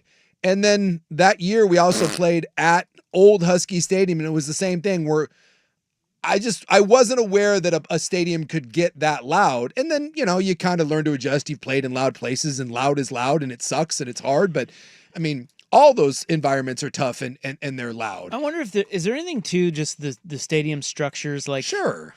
Somebody was mentioning that they went to the Big House and it really didn't feel that loud because of how wide and open the stadium is. Yeah, because it's so big. Yeah. Maybe that is a thing. And then people keep saying this about Autzen, that you mentioned it a second ago, but is it built in a way that it contains the noise? But there's no like the Metrodome when we in Minnesota. Yeah. Like that was a dome, and I'm telling you, that place was stupid loud. Like you're like, oh my God, but that's a dome. You can kind of seal it in, but I mean, so it's not necessarily about the number of fans. No, it's but I mean I've heard I've never played there, but guys that I've played with and against talk about Beaver Stadium. With Penn State, that's 100,000. Yeah. I've never heard anyone say that Tennessee isn't anything but oh my God loud, and it's 100,000. Death Valley and LSU. So there is an element of size but passion. Like when I was at that Ohio State game, the cool thing about that was that stadiums can get loud in spots. Autzen Stadium against Ohio State was loud the entire game. First down, second down, third down did not matter. That place was bonkers. Timeouts, they had the crowd going. There was a weird, consistent energy, and that to me is one that I'll say as I've traveled and played at different places, the stadiums that can keep it going and not just have the peaks and valleys, those are the ones where it kind of gets you because it just never ends. You're on the sidelines and it won't stop. Well, this may piss off Ohio State and Michigan guy. Yeah. But it seems to me that the best environment in the Big Ten is Penn State. That's a lot of people say that. And it's because it's the size of those other two, but it's also keeps it in. I don't know. Maybe that. I don't know. Something like yeah, that. they're just a little bit more. They're more into it. And they get rowdy. And you know what? They do the whites. It's the whiteouts. Yeah, they white out. They do the whiteouts. It's pretty cool. Yeah. So I mean, I don't know. Maybe Michigan and Ohio State are just flat out overrated. How about that? Lame. Let's start that Reddit thread. Losers. Can they get banished to the new Mountain West? I mean, come on. Let's get some real teams in here. They did win a national title last year. Oh, some real environments. That's right. It's ridiculous. I've always wanted to go to Wisconsin. I've heard Camp Randall is a great place. And like Virginia Tech doesn't have a big stadium, but again, I've heard that like when they do the Enter Sandman, I've heard Virginia Tech. So maybe for the first time ever, you can tell your lady size doesn't matter. Yeah, Kansas State has that. I was telling you about that really last week. It's a small stadium, but man, they get rowdy. They're kind of like Autzen in that way. So yeah, a lot of it has to do with the fan base too. Those spoiled brat Ohio State and Michigan bitches. Come on, man. Ridiculous. Come on, man. All right, coming up next. You know what? I'm going to call an audible. I do have something I want to bring up about the Major League Baseball Fox pre and post game show. Let's do it. And I have a question about that. Is it Big Poppy's hair? No. I was going to ask about the axle grease going on there. I don't know what's happening. I like Big Poppy. I do too. I love Big Poppy, but I don't know what to make of that. Well, it's his style, man. What is it? I want to know Big Poppy. What product? Where do you get that? You should DM him. Is it gum? I don't know. Is it gum? Wow. But I want to read you something from that Columbus Dispatch article too. Okay. What they were saying about Autzen. Coming up next on The Fan. Oregon Ducks football.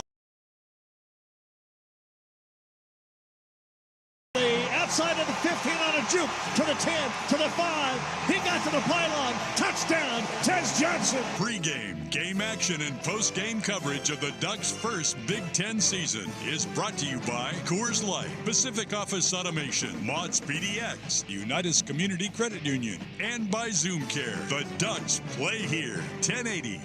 The Fan. Now, here's a quick look at Portland traffic. It's just tough. It's tough from South Portland on I-5 all the way to the Interstate Bridge. And if you're using eastbound 26, brake lights begin at 217. Westbound 26 slow from 217 getting to 158th. I'm Casey. That's traffic. Did you know each year auto insurers routinely underpay accident claims? Estimates run from 5 to 10 billion every year. I'm Leif with Leif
New soup drop.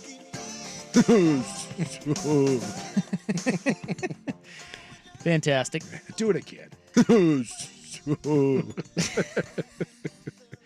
I'm in on that one. Drop that on my page if you would. I'll be using that. Yeah, I wanted to read you a little bit of this Columbus Dispatch thing. I don't know how many people saw this, but the Columbus Dispatch. Yeah, Ohio State losing 2 in a row to Oregon, and then the environment and how the nation saw it. I think it rattled Ohio State a little bit. Yeah, Rob Aller from the Dispatch wrote this column today, and it reads, Ohio State game day atmosphere needs energy boost, better music, and fewer commercials. And, there's a lot of stuff in here, but he writes, the Oregon part I wanted to read, he writes, Oregon presented an almost anything goes vibe that minus the F-bomb chants ending with Ohio State turned Autzen into a tailgate party inside the stadium. Mostly what I picked up on at Oregon was a stadium crowd that doesn't take itself too seriously. That is not to say Duck fans don't want to win, but nervous energy is channeled into a freewheeling response more than the often angst-riddled mood of Ohio State fans in the Horseshoe. Some of that is cultural. Eugene strikes me as a larger Berkeley, California. I was surprised to learn it's at 177,000 population, second largest city in Oregon that actually cares about sports, not just causes. But a larger part has to do with expectations. Ohio State has never experienced a prolonged down cycle. The last time the Buckeyes struggled through consecutive losing seasons was in the 1920s. Yeah.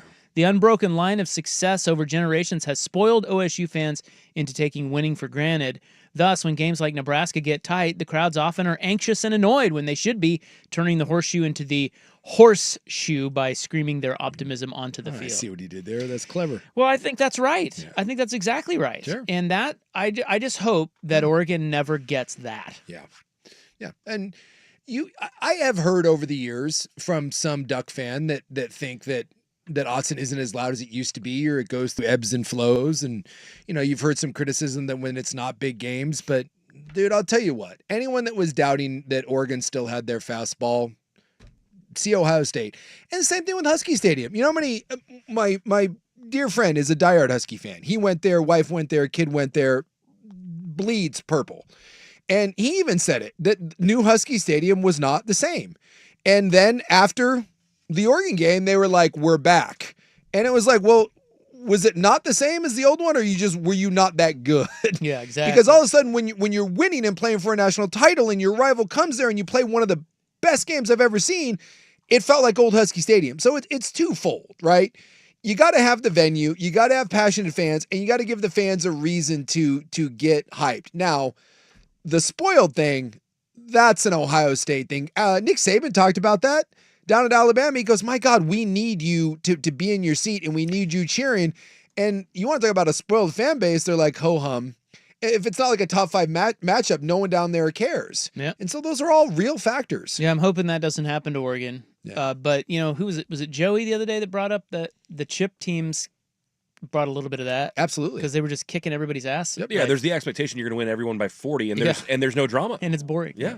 Yeah, Matt Finks is a former Ohio State defensive lineman, and he said, I will say this again, after attending games at Washington and Oregon, then being at the Shoe today, Buckeye in-game experience is absolutely awful. Fans are disengaged, no one stands up, no one cheers, no energy, students roll in at the end of the first quarter. It's just bad all the way around. Yeah.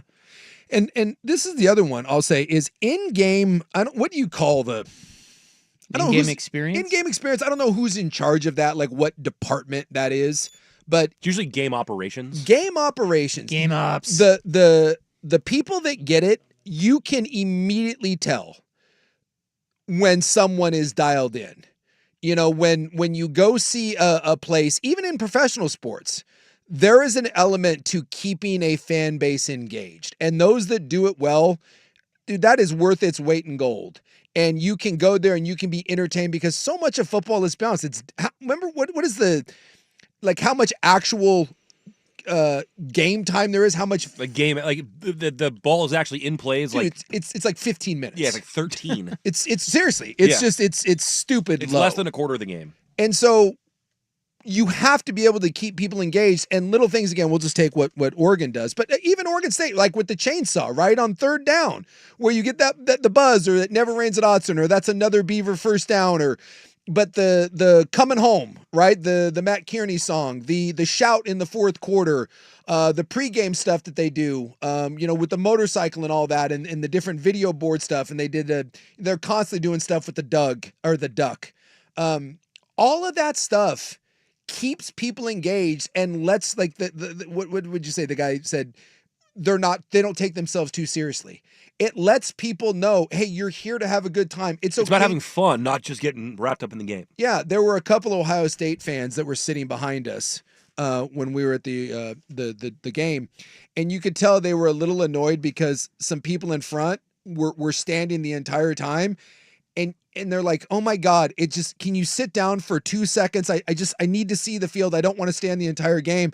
And I kind of turned and was like, I hate to tell you this, but I'm like, I don't think that's going to happen. Like, and we were 40 rows up and it didn't matter. People were just on their feet, and that makes a difference. Yeah, he says, the last paragraph here says, Ohio State also can't do anything about stadium acoustics. Ohio Stadium is not as bad as Michigan Stadium at allowing noise to escape into the ether, but it also can't match Autzen, where a roof overhang on the press box side of the stadium traps sound, making 55,000 fans sound like 100,000. So that's to your point about the way it's constructed. So, yeah, kind of interesting. I guess Minnesota, the Gophers, when they built their stadium, they did something like they did I forget what it was, but the way they built it and the materials they used, they were trying to do something to amplify sound, because it's not a very big stadium. They built it on campus, and I think it's like maybe 40,000.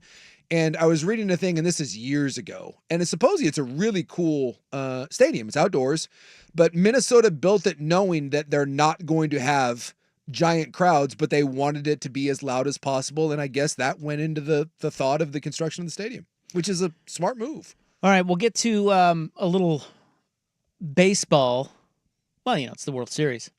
I just had a question. I was watching the pregame show, and a question popped in my mind, and I want to see what you guys think. It's molasses. That's what's in his hair.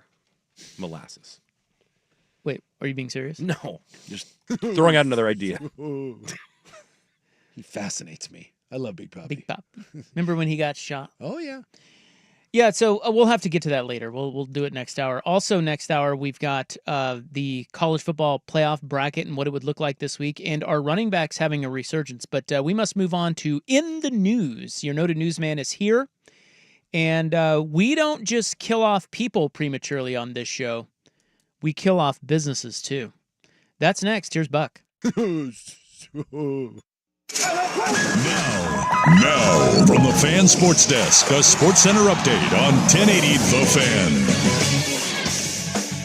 Ryan Buckley with this Sports Center update. First on the Fan on the Diamond tonight, Game 5 of the World Series between the Dodgers and Yankees in the Bronx. LA can lift the trophy with the win. They will send Jack Flaherty to the hill while Garrett Cole takes the mound for the Pinstripes. First pitch is on Fox at 5:08. Elsewhere in baseball, reports indicate the White Sox will hire former Padres outfielder and Rangers hitting coach Will Venables as their next manager. Venables replaces Grady Sizemore, who'd taken over in an interim role midway through the season. On the hardwood, the Blazers make their first ever trip to the Clippers' new Intuit Dome. Shaden Sharp from T. Stiebel and Robert Williams have all been ruled out for Portland. Tip-off is at 7:30. The Clippers are favored by 7.5. On the pitch, the Portland Timbers have signed midfielder Diego Chara to a one-year contract extension that'll keep him here in Portland through 2025. It also has a club option for 2026. More sports scores and stories in 30 minutes. I'm Ryan Buckley at the 1080 The Fan Sports Desk. Listen live or on demand on the Odyssey app, the Fan's desktop player, or tell your smart speaker to play 1080 The Fan. Tired of getting dinged by subscriptions? We won't send you a bill. Portland's sports leader, 1080 The Fan. We're back.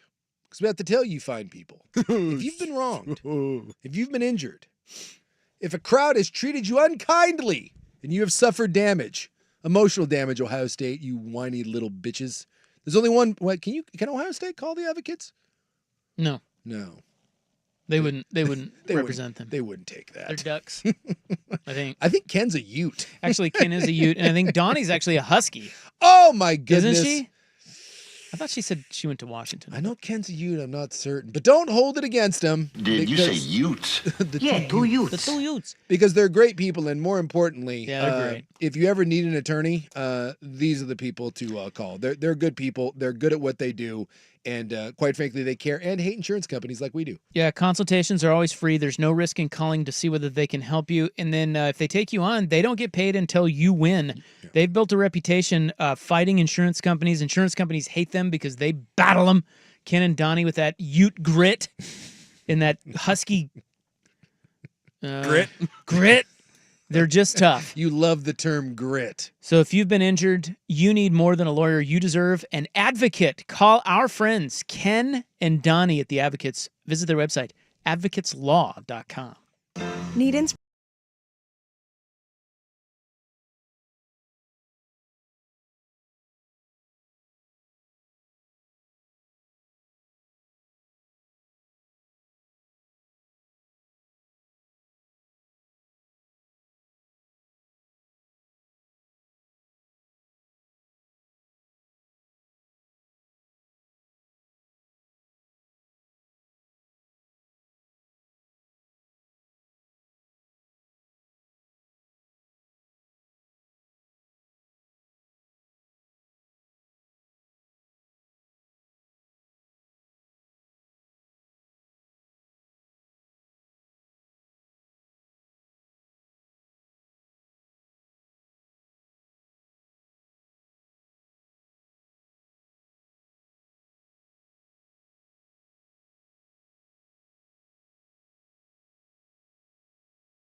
Homework assignment for tomorrow for myself. Oh, I thought it was like, really? You're handing out assignments? Yeah, I thought you were giving assignments to me and Sue. No. I was like, hold on here. Yeah, what are we doing? Hold on.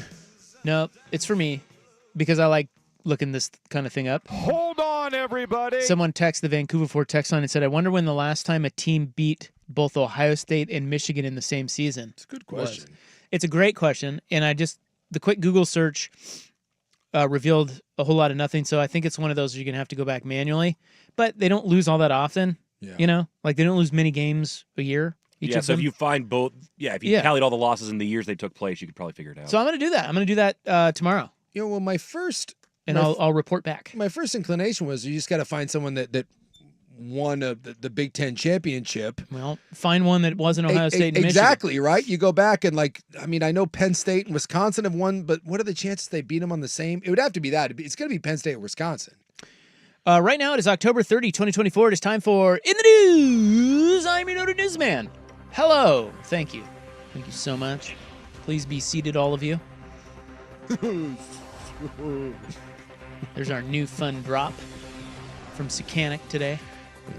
It's labeled Dumb Guffaw. That's what what he we got? labeled it. All right. Yeah. Well, I mean, that's what you were trying to do. You were trying to do a dumb, the stadium's not that loud, you know? So it's... I do know. See, I found kind of an answer, but it's confusing. We'll talk about it later. AI came up with an answer, but it doesn't make any sense. Hey, AI came up with an answer the other day when I was looking for the back-to-back Ducks shutouts, and it gave me a patently wrong answer. Yeah, It's literally AI. incorrect. I've had a lot of AI answers that are wrong. It wasn't like we don't know. It's like, here's the right answer, and it wasn't. AI's stupid. Way to go, Elon. Overrated. Thanks a lot, Obama. This is brought to you by the Advocates Injury Attorneys at advocateslaw.com. Today is National Candy Corn Day. I assume that's because Halloween is tomorrow. When's the last time you had some candy corn? I find candy corn gross, and I don't eat it. I'm not going to say that candy corn is gross, but I'm also never going to go out of my way.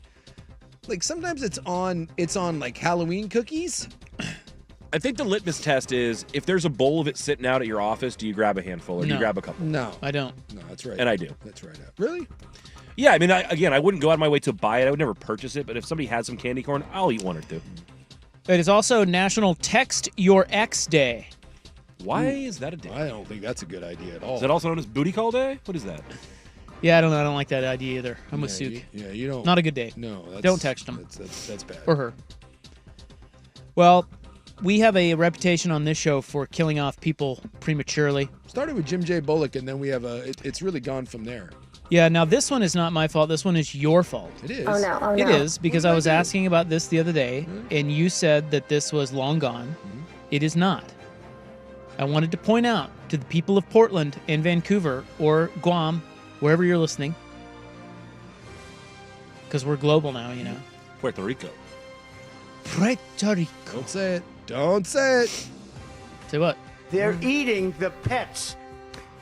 The last Blockbuster in Bend is open. Well, no. We clarified that. You said it was closed. No, and then I said, no, you can. I don't think it's a Blockbuster anymore. I think you rent it out for like parties and stuff. No, it's a Blockbuster. It's still a Blockbuster. Correct. Okay. As far as you rent movies there. Oh, see, I said I thought it was closed as a Blockbuster, but you could still go in and you rent out. Like Airbnb it, kind of? Yeah, you like Airbnb it, and you go in and it's a Blockbuster with all the movies, but you stay there. You don't just go in and rent movies. So it's a functioning Blockbuster. Correct. Okay. All the hit movies. It's a B&B. It's a bed and Blockbuster. You go in and rent a like bed and breakfast, bed and DVD? Blockbuster. Who even No, has a DVD I get player it. anymore? It works. I didn't love it, but No. I get it. Do you have a DVD player? No.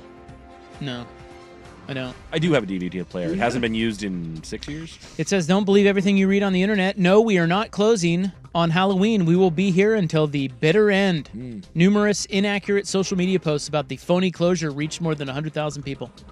Wow. Fake news. Fake news. Look at you. You probably started it. I didn't write about it.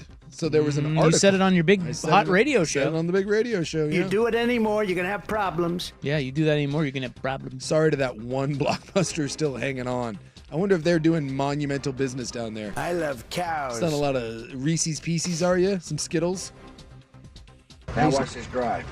I can't tell you how many times I'd have to get to the Blockbuster like right after school on a Friday. Yeah. You're like, dude, you got to get You got to get there. If you were there after 4 o'clock on That's a Friday, right. You're I'm not telling you getting right now, anything. No, you're not getting Die Hard 2. That's I'd be like gone. talking to the person at the desk. So when's that movie supposed to be coming back? Like there's like a Or- timestamp on it. Did you do this where you talk them into looking through the movies that just came into the Yeah, bins? can you check the slot? Yeah. And then get all pissy about it. You're like, look, come on, man. I got to get Showgirls. Let's do this. Why don't you guys have 3 copies? And the other thing that was kind of fun, at least I thought it was kind of fun, was when you when the movie that you went there to get, or the couple movies that you had in your mind, when they weren't available, when you still were able to find something cool, and you're like, wow, I really want When to you're watch this. forced to pivot and then you're Yeah. like, that was great. Yeah. Yeah. I liked that. Uh-huh. There was something about that was satisfying. Understand. Well, Portland police have released a description of the person who they believe set fire to ballot boxes, destroying hundreds of ballots in Vancouver and Portland early this week. Of course, we have talked about that here on this program. We don't shy away from the big No. stories, We go head first into it. the controversial stories. The man is believed to be white, between 30 to 40 years old and is balding or has very short hair. He has a medium to thin build with a thin face. I'm out. So that really narrows it down. This is basically one of 8 million people. I will say, of all the fan personalities, that kind of fits Brandon Sprague the most, doesn't it? Interesting. Yeah, probably so. White, between 30 and 40, balding. No. Short The hair. balding part. not He's really. balding, isn't Is he? he? No. No, Dirt is, but Sprague's Dirt's, not. Dirt needs to Dirt talks probably- about it a lot. Yeah. Dirt Well- knows that his days are numbered, but no, I think Sprague's fine. Medium to thin build with a thin face. That could be Sprague. I'm out. No one's going to confuse me for having a thin build, or no one's ever questioned my baldness. Hey, is he bald? Kinda. Maybe Ortner? Ooh. Yeah, I But could see he's a that. little younger. He's a little younger. Yeah. Plus, you would just say with Ortner, he's just a big dude. He's still a big dude, even though he's slimmed down. Yeah. Portland police said the man may have metalworking experience based on the very detailed welding on the device used to set the fires. What? He's a welder. So He's a metal worker. He used a torch to light him on fire? You would think there'd be an easier way to light a ballot box on fire, but He's driving that 2001 to 2004 Volvo S60, dark colored, perhaps black. I do not own a Volvo. That I feel like I'm in the clear. Black, please. Thank you. And the other thing that they found was on the device, whatever he threw in there. Yeah. There is a Free Gaza saying on there. So he's wait. Yeah. So if you're So Free he's Gaza, some sort of extremist, but we're not sure how it affects these ballots. Yeah. Again, I'm fascinated at the guy who's so upset over the Gaza thing, he's willing to go to jail by lighting some insignificant ballots on fire. Good plan. Good plan. Well, Jason, there's no such thing as an insignificant Well, ballot. That's true. You son of a bitch. It's like 100 ballots in this one was in where? The Couve, right? The Couve, right? Vancouver? Yeah, Couve is where he did the most damage. Yeah. The Portland one had the fire, Yeah, the inside Yeah, fire the thing. suppressant thing, which was kind of cool to find out that Soup's cool. we've got booby traps on the ballot boxes, and now we're having to have like it is amazing how much now. Like someone got arrested. Did you see in Florida for threatening someone early voting with a machete? Yeah, he was threatening all the old ladies. Yeah, all the old some Florida people ladies. tried to come vote, and he didn't like the way the cut of their jib, so he threatened him with a machete. And I think one of the Well, that's how you get the voting results you want. That is how you get it. It's just like to be to whoever who's an election worker out there, God bless you. Because you're out there doing the Lord's work and no one's giving you any attaboys, and I'm sorry you're having to deal with this. Somebody says, come on, no welder drives a Volvo and roots for Gaza. It does seem a little odd, but you know. Come on, you can't put people in a box. I'm gonna say I like that the voter terrorist here guy is he's breaking the norms. He's a terrorist? Well, he's a voting terrorist. Oh. You know. Well, they said that the saying Free Gaza and Free Palestine were on the devices used to burn ballot boxes, and they're also claiming that he may be plotting based on his social media or something. I don't know. No, they would know who he is if they had his social media, but they say he may be plotting more of these attacks on your freedoms. Great. Can't wait.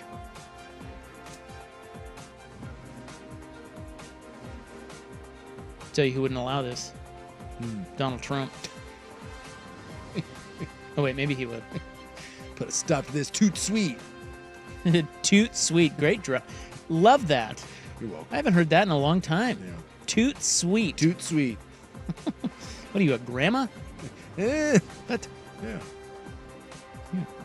I don't know where Toot Sweet came from, but Well, I really enjoy the show. Thank you. Bye. It's something that for whatever reason, like my mom used to say. I don't know.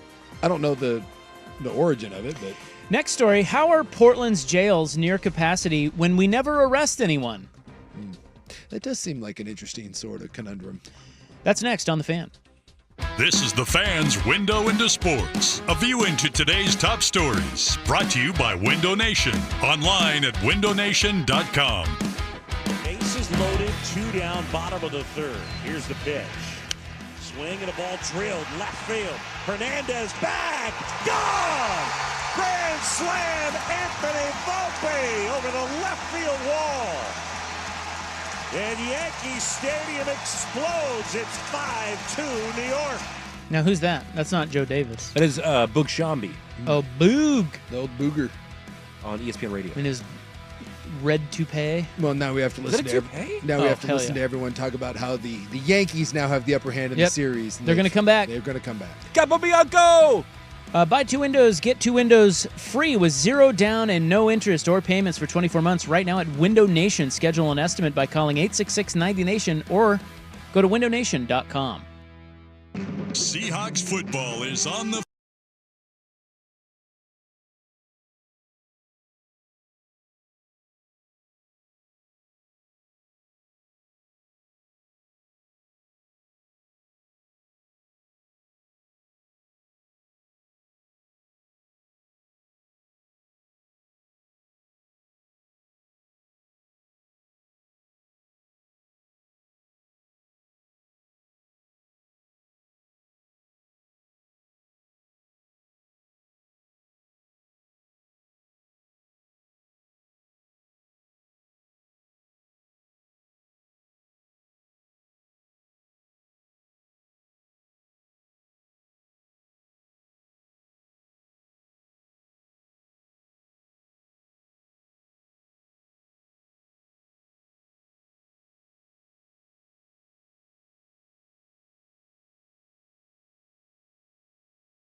If you're driving your car and you got down to 10%, you're like, oh my God, I'm out of gas. No, you're not. Yep. You got 10%. You got 10% left. I need you to jump out. Yeah. Right now. Yeah. I'm sorry, I can't take you to your destination. Well, you know what? I've never thought about that, but that is a very, very good point. If only you were a county stakeholder, you could bring that up.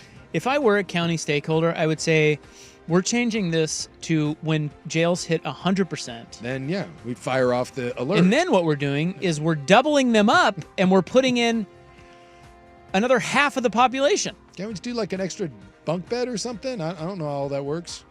You probably get a shortage of jail staff and, I don't know, humane conditions and whatnot.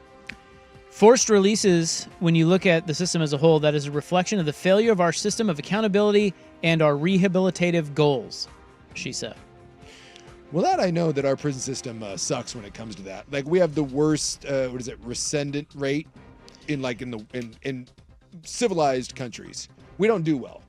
Well, we send people to prison and then we just you know who talks about that? We bring them back. Is Larry Miller, the old Blazers president, Nike guy. Yeah, he talks about that. Yeah, because he was in prison. Yeah. Well, there's killed a guy. Well, there's a lot of countries have come to the conclusion that if you keep putting people in prison, you end up spending an S ton of money on arresting them and keeping them in prison, as opposed to spending some money to keep them out of prison and give them a trade and help them with housing. But we have a problem in our country, and I get it. We have an issue giving people that are criminals resources. Like the people can you imagine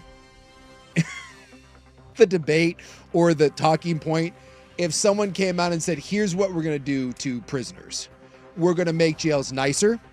We're going to make them more luxurious. We're going to offer more programs. We're going to give them housing when they get out, like decent housing, and find them good paying jobs and teach them skills. Dude, people would lose their effing minds. They would. But other countries have figured out that when you spend that money, you end up saving money and you don't have to keep sending people back to prison. But we have that mentality where we are not. There's no way our political system could allow not here that to happen. Not up in here. No. And, I watch enough prison shows to know that some of these dudes, they don't belong. Dude, they aren't. Yeah, I mean, it's just not happening. Nope. And we need to be careful about how much we spend on them because they're just they're coming back. You know what we do then? Uh-oh. Bum voyage. Anybody? Hello. You know where there's not a big problem? Middle of the ocean. Send them out. That's how Australia was started, right? They had that idea back in the day. I don't know, send them to Australia. Yeah, and the Aussies are delightful. If we sent everyone to like Greenland, like in 300 years, would we be like, man, those Greenland people are great. They got to figure it out. It's a little chilly, but, works. It's possible. Yeah, let's try it. What's going on in Greenland right now? No handouts? Yeah, send them that way. An appreciation, maybe at their core for freedoms. Yeah. Tell you what, you spent a couple winters Unlike Ohio State fans. You spent a couple winters out there, all of a sudden, got a newfound respect for the law in heat.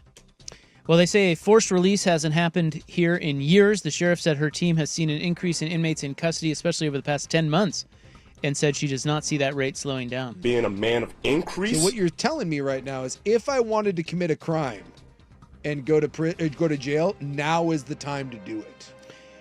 Yeah, I think that's right. Yeah, I mean, they don't have really a place for you if it's a petty crime. Like, as I'm getting arrested, I'm like, I'll be back onto the street in 6 minutes. But what if everyone who's been in before you gets to get out first because it's like the order that you went in? Oh. That would be a big problem for you. I don't think they don't do it by order. No, I would think not. But so as long as I'm not committing like violent crimes, you could go steal a golf travel bag. Maybe that's what someone's doing right now. They're like, go ahead, prosecute me, Sook. What if I called the police and told them that my golf travel bag was indeed stolen? How long would it take them to hang up on you? That's like horseradish. Is it wrong that I kind of want to do that? Or do they have to like be like, oh, okay. Someone down there has to file a manual report. Someone have to take my complaint because my golf bag was indeed stolen. And then they're like, where was it stolen? From my office. What do you mean? No, it was stolen right outside of my office. Which is worse? That or what I had recently, which I have alluded to as we always pile on insurance companies, but in the middle of the night, one night recently, we heard a kind of a thud outside. Yeah. And we got up and looked out there, and there was a truck, a big semi truck, at about 2 a.m. going through our intersection right outside the house. Mm-hmm. And we didn't really know what he was doing, but he sat out there for a while. Like, what the hell? Did he hit something? What's going on? And we were just like, I thought nothing of it. We went back to bed. Sure. Well, we got the next morning. He backed into our fence. Oh. And so we had, there's damage. I mean, it's definitely going to cost several $100s to fix, but it's not. I mean, Did you call the police? No, I didn't even think to. I was just going to call the insurance company and say, hey, let's get this. You know what fixed. the insurance company's going to tell you? Well, I already told you this. The insurance company, the claims guy called. He's like, ha, Mr. Ropp, I see your deductible here is far too high. And, oh, by the way, we need a police report. Would you like me to go ahead and close this? And I said, yeah, close it. That's it. Freaking insurance companies. Should have called the cops. They need a police report for that? Yeah. So that's why I'm not calling the cops. Just close it. I'll just pay for it. You freaking And bitch. that's how So the which is criminals worse? win. Which is worse? You calling the cops over your bag or me calling the cops over my little fence? And by the way, that fence is janky anyway. I think they're both hanging up on us.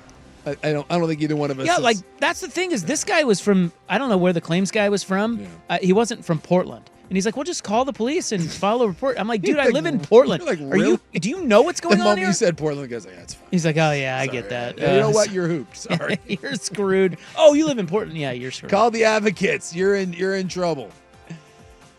Yeah, somebody said they can't hang up on you if they never answer the phone. Yeah, it's a valid point. I like it. A lot of good points being made today. Good point radio here. Well, that's in the news. Hopefully they don't let too many perps out onto the streets to break into your cars. Unless it's me.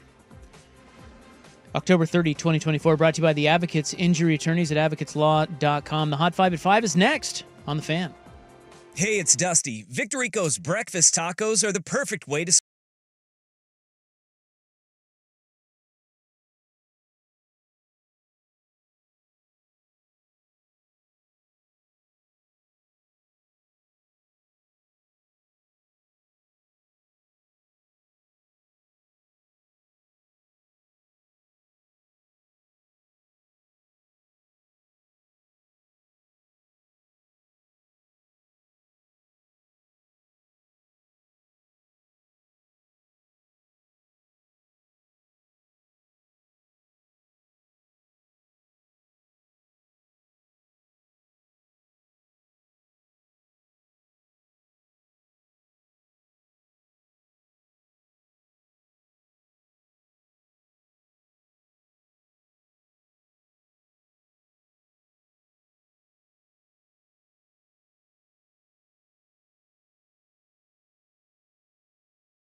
You love. Get yours now at 1080thefan.com.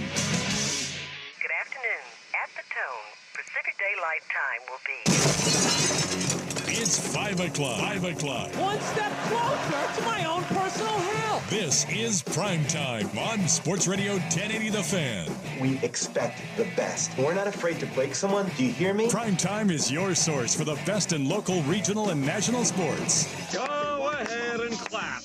Mediocrity deserves applause. Isaac Robb. I'm miserable. I had to get up at 10 o'clock this morning. Jason Sakanik. I'm a dude playing a dude disguised as another dude. Primetime on 1080 The Fan. All right. Welcome back. Hope you're having a nice little Wednesday. It's your sports bros, Rop and Sook. I'm Rop. That's Sook right over there. Right here. Oh, dude.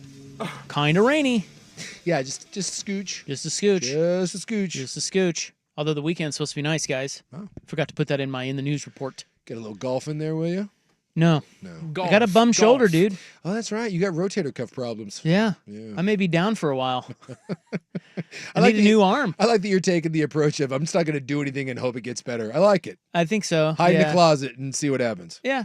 I don't know. I think those rotator cuffs often just heal on their own. Hell yeah. Not certain that's the best strategy, but I like where you're going with it. Well, I didn't ask for your input. You did yesterday. No, I didn't. I just asked what my injury was. I don't need your input on how to deal with said injury. All right. So Okay. we diagnosed it, and then after that. That's right. Right. I went home and told my wife. Well, no, I don't know. I was like, Sook says it's the rotator cuff, and she looked at me with that face. You know that face that your wife gives you when she told you the exact same thing, but you didn't listen? It was that. She was like, yeah, I told you that 5 days ago. I'm like, damn it. Yeah, but Sook said. Yeah. I mean, he's had a lot of surgeries and stuff. It is true. She's like, I was a nurse. What would you say you do here? He, though, was a nurse. Yeah, that's right. I'm Not actively anymore. hurt all the time. That's right. Well, I mean, look, if my body is injured, I tell you, there aren't many people I'd rather go to about it than you. Yeah. You know everything about it, all ailments. I always appreciate when someone has an injury and I've never had it. Because a lot of times when someone does get hurt, I'm like, oh, yeah, I've got that.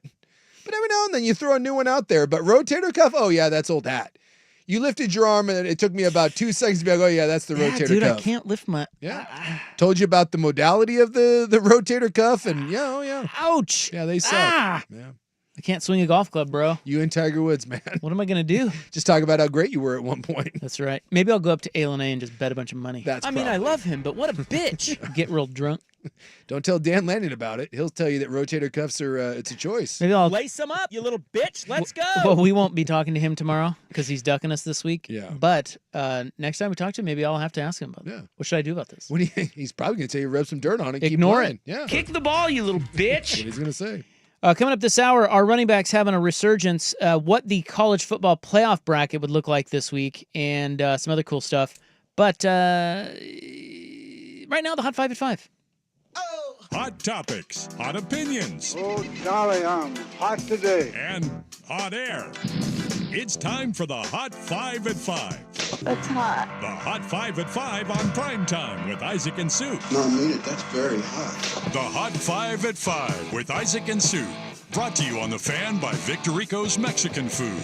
Discover Victorico's new savory menu items. Order in-store, online, or get it delivered straight to your door at victoricos.com.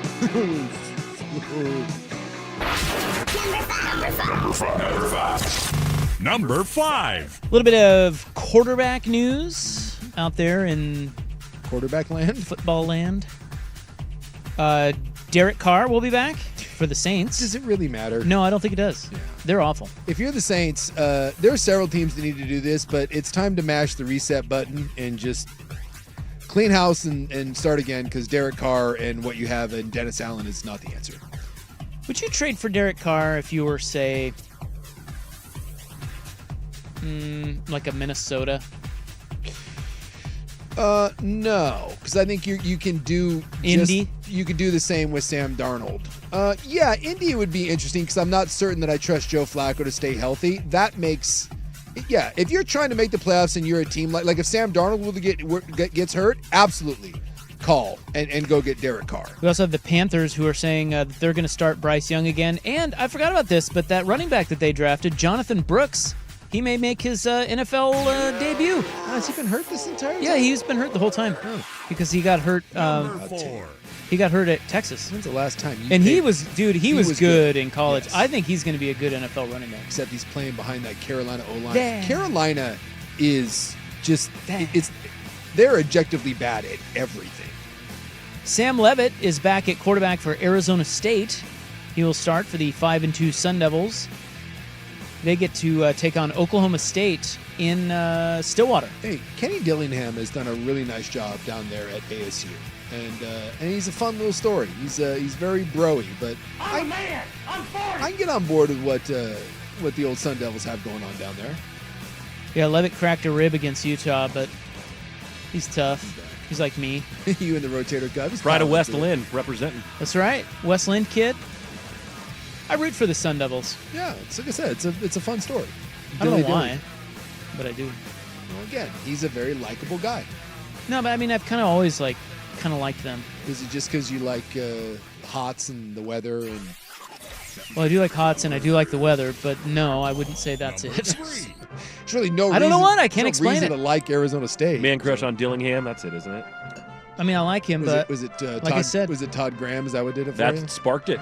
Yeah. No, Herm really almost lost me as an Arizona State diehard, but I'm back. The White Sox have hired a man by the name of Will Venable as their new manager. He is 42, former player, spent the last 2 seasons as Bruce Bochy's guy in Texas. You gonna turn around? God, Somebody said he's a former Portland Beaver. Is he really? Yeah. I remember him for a long time with the Padres. Oh yeah. How many losses did the Padres White outfield. Sox have this year? 121, bro. 121. Well, What do you think about that? I guess you're starting from the bottom, right? I mean, now we're hit. You can't get any worse. I see him. I could not have picked him out of a lineup. No, but I have no idea what he looks like. He looks like his dad was a pro ball player too. He looks like Wamser. Really? Yeah. Well, that I can picture. And is that good or bad? I don't know. Yeah, I don't know. Does he wear scrubs a lot, even though he's not a doctor? Career stats? Number 2. He was just an okay kind of middle really like middling. utility outfielder. 249 with 81 home runs in 9 seasons. He was just kind of there. But hey, he can manage. Hey, better than a sharp stick in the eye, right? The Blazers visit the Clippers tonight. Paul George was dealt. I don't know how many people know that. Probably a lot of you. Kawhi Leonard is hurt. Again. So LA's leading scorers right now are James Harden and former Blazer great Norman Powell. Hey, look at that. Have you seen the new building, the Inuit Dome that they did? Inuit. I thought it was Intuit. Inuit? Intuit. Oh, it's not the... It's not the Inuits? Eskimos, no. Yeah, it's not for the Native Americans. Why not? That thing... That's discrimination. That thing, it's on native lands. Take a moment to acknowledge. Dude, that place is kick-ass. I've heard mixed things, though, because... What do you mean? I guess, it's visually it's kick-ass. Like, everything is set up super nice, but I've also heard they're still working out the bugs with everything being on your phone and all through an app. Like, they've made it the highest tech... Yeah, they've made it like completely transactionless. Well, what's cool all about on it? your phone. Well, like I haven't seen it. Well, first off, more toilets than any arena. Yeah, we know that. But like behind where the visiting team shoots free throws, they call it the wall. Oh, yeah. They made it a student section. Yeah, right. And it's cheap, but you have to be a diehard fan. They vet you. You have to be vetted to sit behind there. They stand up the entire time. And then they have this big kick-ass 360 video board that goes around. It looks really, really sharp. Yeah, and even though it sounds kind of like Big Brother, they like identify fans that are the most active, and they try to give them those seats that's so that cool. it's like, yeah. Like That's a good idea. Yeah, he has tried to make this. Like Ballmer set out to make the best experience for fans, and I mean, minus the whole bugs with the actual. Yeah, like, there's no transactions. cash. You do not need to bring cash for anything. You can't even pay with it. Yeah. I'm sure that's You taken can't a get bit, in with a but- ticket. Yeah. I mean, That's it's all of that. Hey, maybe a reason to watch the World Series Game 5 tonight in the Bronx. Garrett Cole, Jack Flaherty, Dodgers up 3-1. The 2 ejected Yankee fans from last night said that they are allowed back in the stadium, but not so fast. Yeah. They have now been denied. MLB stepped in and said they should not be allowed back in, so they are not. Their names are Austin Capobianco, and John Peter, and they claim they knew they were in the wrong, but everyone knows they patrol that wall. Yeah, they said they would do it again. They've talked about doing And now the social medias are saying that their tickets have been redistributed to a 15-year-old pediatric cancer patient and his mother. Oh, and that's nice. Yeah. But hey, who's going to patrol that right field foul line wall? Well, people have also pointed out that cancer patient and his mother have the opportunity to do the funniest thing ever if Mookie Betts makes it over to their area. Oh, my God. Dude. Now, okay, would that be funny? That would be amazing. Because we've given. I mean, I think these guys are douchebags, and I Agreed. think the Yankees are being way too easy on them. That said, if they did that, it would be the greatest. Oh my God. I don't even want to go there, but yes, it would. I was thinking of a terrible thing, but it would be amazing. All right, there's your Hot 5 at 5. It's brought to you by Victor Rico's Mexican Food. Discover Victor Rico's new savory menu items. Order in-store, online, or delivered straight to your door at victorricos.com. College football playoff bracket next on The Fan. The home of Dirt and Spade. I'm Dirt. The reason he sounds this way, Dirt, is because he knows he is going to celebrate this one more than he did in 20 because without a he doubt. knows this is a legitimate World Series. Without a doubt. Finally. This one feels different. 20 it's felt like different. a cheap, gimmicky, like, Yeah. oh, we did it. But like this one, Everybody's playing in Texas. It's not even a Dodger Stadium. you're beating the Yankees. Dirt and Spray. Weekdays 6 to 9 a.m. on 1080 The Fan. Now, here's a quick look at Portland traffic. It's just tough if you're traveling on northbound I-5 from before Terwilliger and stretches all the way to the Interstate Bridge with backed up traffic on east and westbound 84 and eastbound 26 tough too. Devin Casey, that's traffic. This traffic report brought to you by Warren Allen, attorney at law. From Warren Allen, attorneys at law, I'm George McCoy, wishing you a happy fall. But leaves raining kids back in school can make driving tricky for all. If you're in an accident, call me and we'll sort it out. To get what you deserve, go to warrenallen.com and give us a shout. Nobody does Kawasaki like Motorsport Hillsboro. We're loaded with all the right stuff and we're blowing it out. Massive incentives on all Kawasaki street bikes, along with the Northwest's easiest financing. Makes it better than ever to save thousands on KLR Dual Sports.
All right, what's going on? Aaron Judge just hit a home run. Yeah, 2-run job.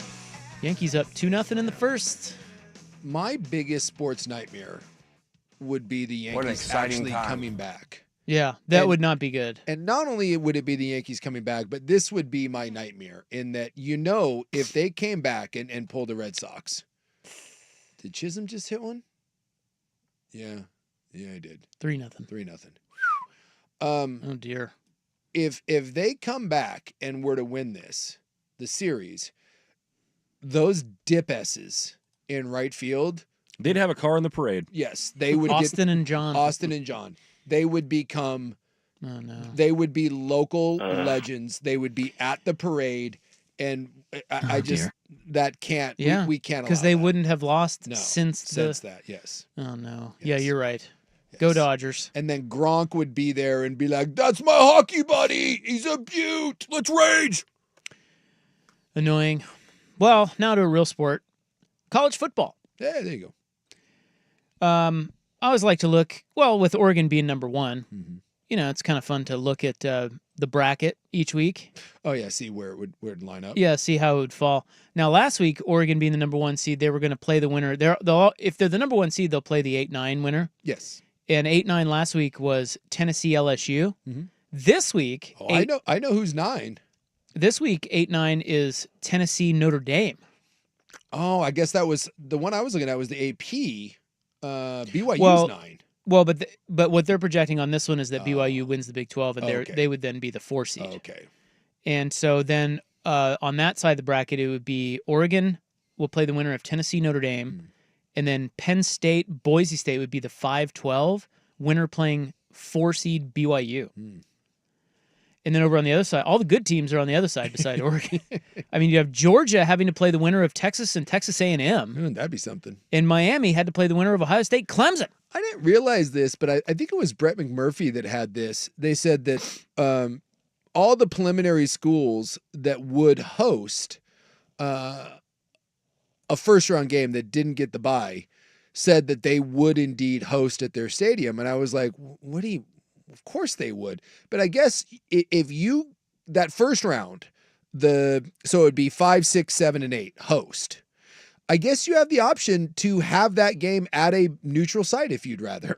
Really? Yeah, which I found to be completely bizarre. So if Boise State hosts Penn State? Boise State could choose to have that somewhere else.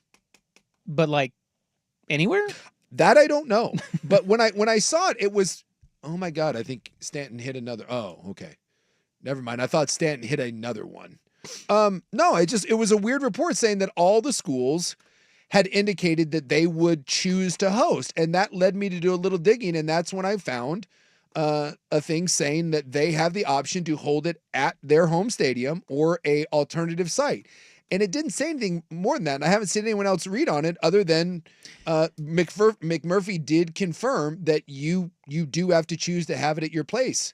So I guess maybe if Boise, like if it was really snowy, right? Like in December in Boise and you didn't want to play outdoors in the elements, I guess Boise could choose to then go play that somewhere that's in a dome. If Boise State would be the only one that wouldn't maybe play at their home stadium, but I don't know why they wouldn't, because one, you want to reward your fans. Yeah. That would be awesome. Yeah. And two, you go to a neutral site, you're going to get more fans from Penn State than your team. Yeah, it seems like giving up an obvious advantage. Yeah. Yeah, the only thing would be, I guess, if you just want more fans, more money. Would Miami doesn't have much of a home field. Would they go neutral? I don't know. I don't know why they would either. Supposedly, all the teams that were approached that are in the initial rankings, they said, no, we're going to have it at home. And I just thought that was a weird little nugget that I had never considered that someone would turn down. And can you imagine the flack that you would get from your fans if you turned down a home game? Yeah, Oregon's like, we don't want to play. You guys made the playoff. You know what? We're going to go down to Vegas. You guys have another place we can do this, right? I'm assuming, that would be my thing, is I'm assuming you could choose a place like Vegas or SoFi if it was available, whatever. There are a lot of little nuggets like that. I'm rooting for the off-chance possibility that Texas and Texas A&M play 3 straight weeks. Did you see that? No. So right now, I just mentioned that. It's the last game of the year, right? Right now, the 7-10 matchup would be Texas A&M. Mm-hmm. Of course, if it ends that way, you then have, let's go back.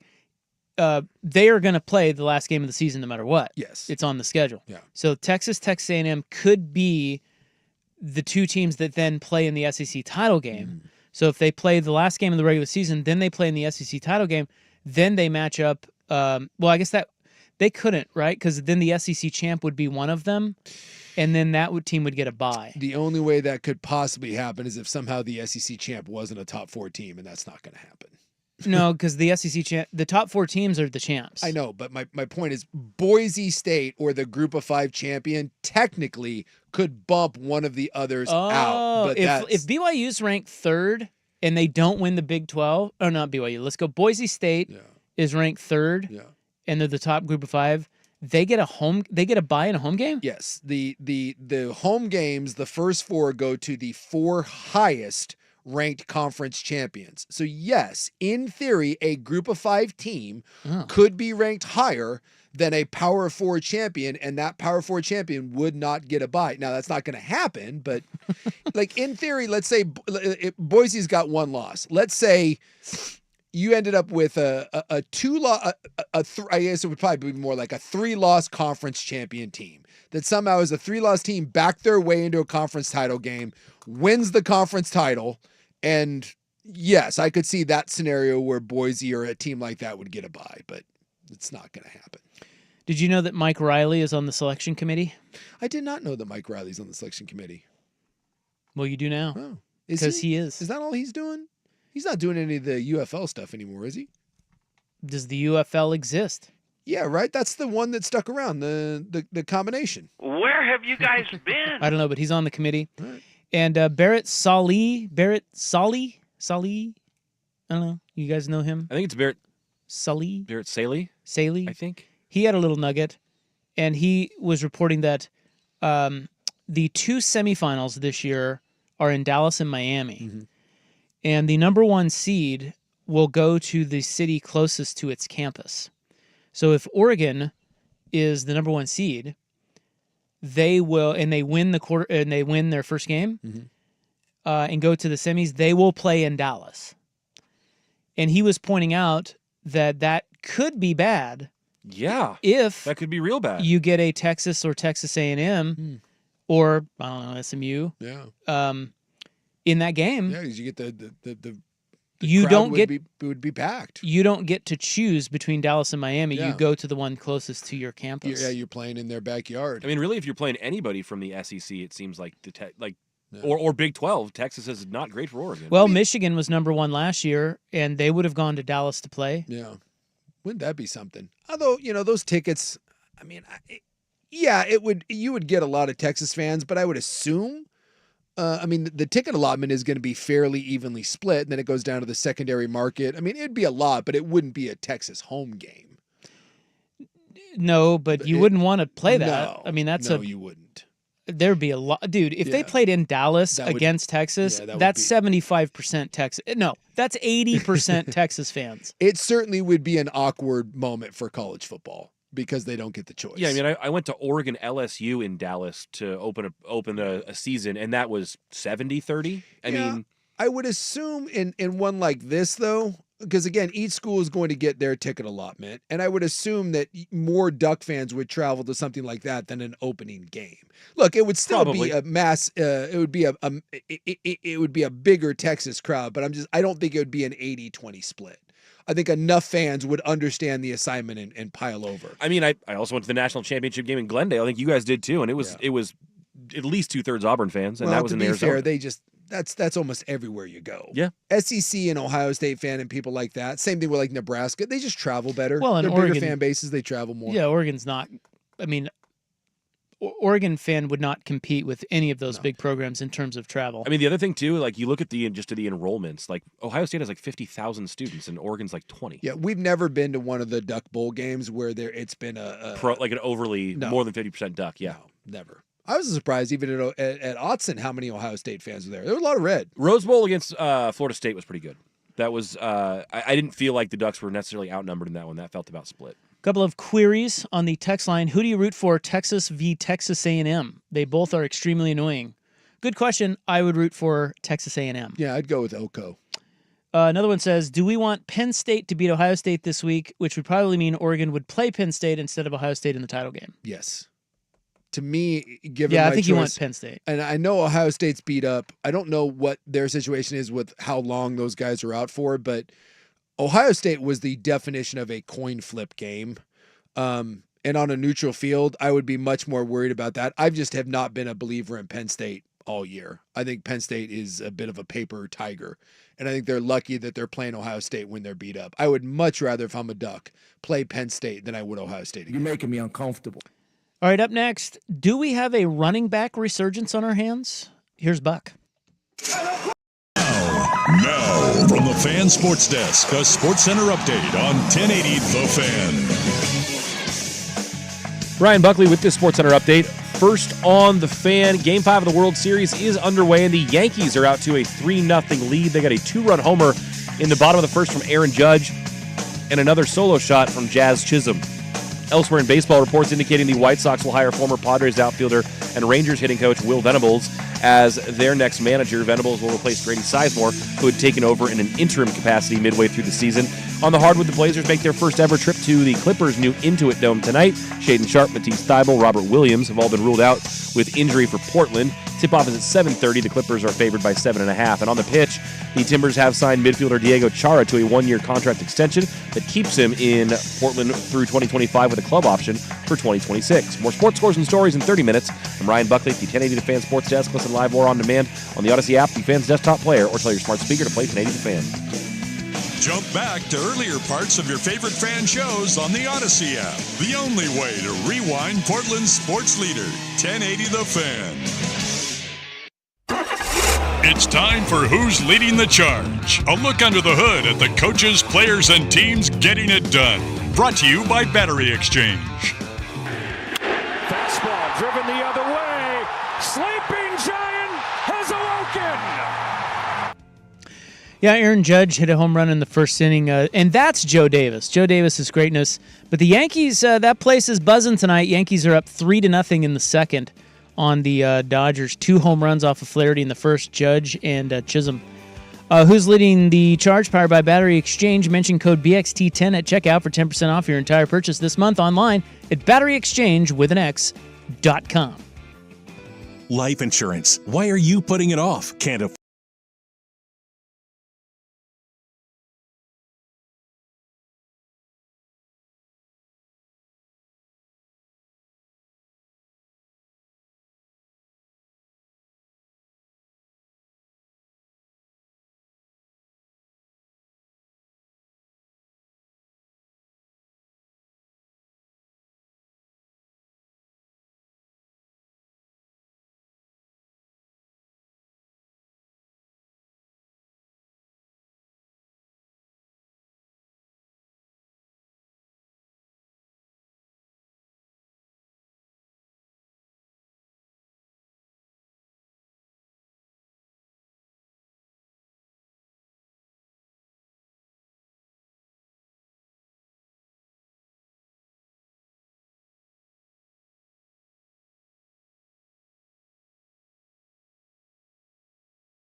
Our final sports trick of the evening, I don't know. Sports.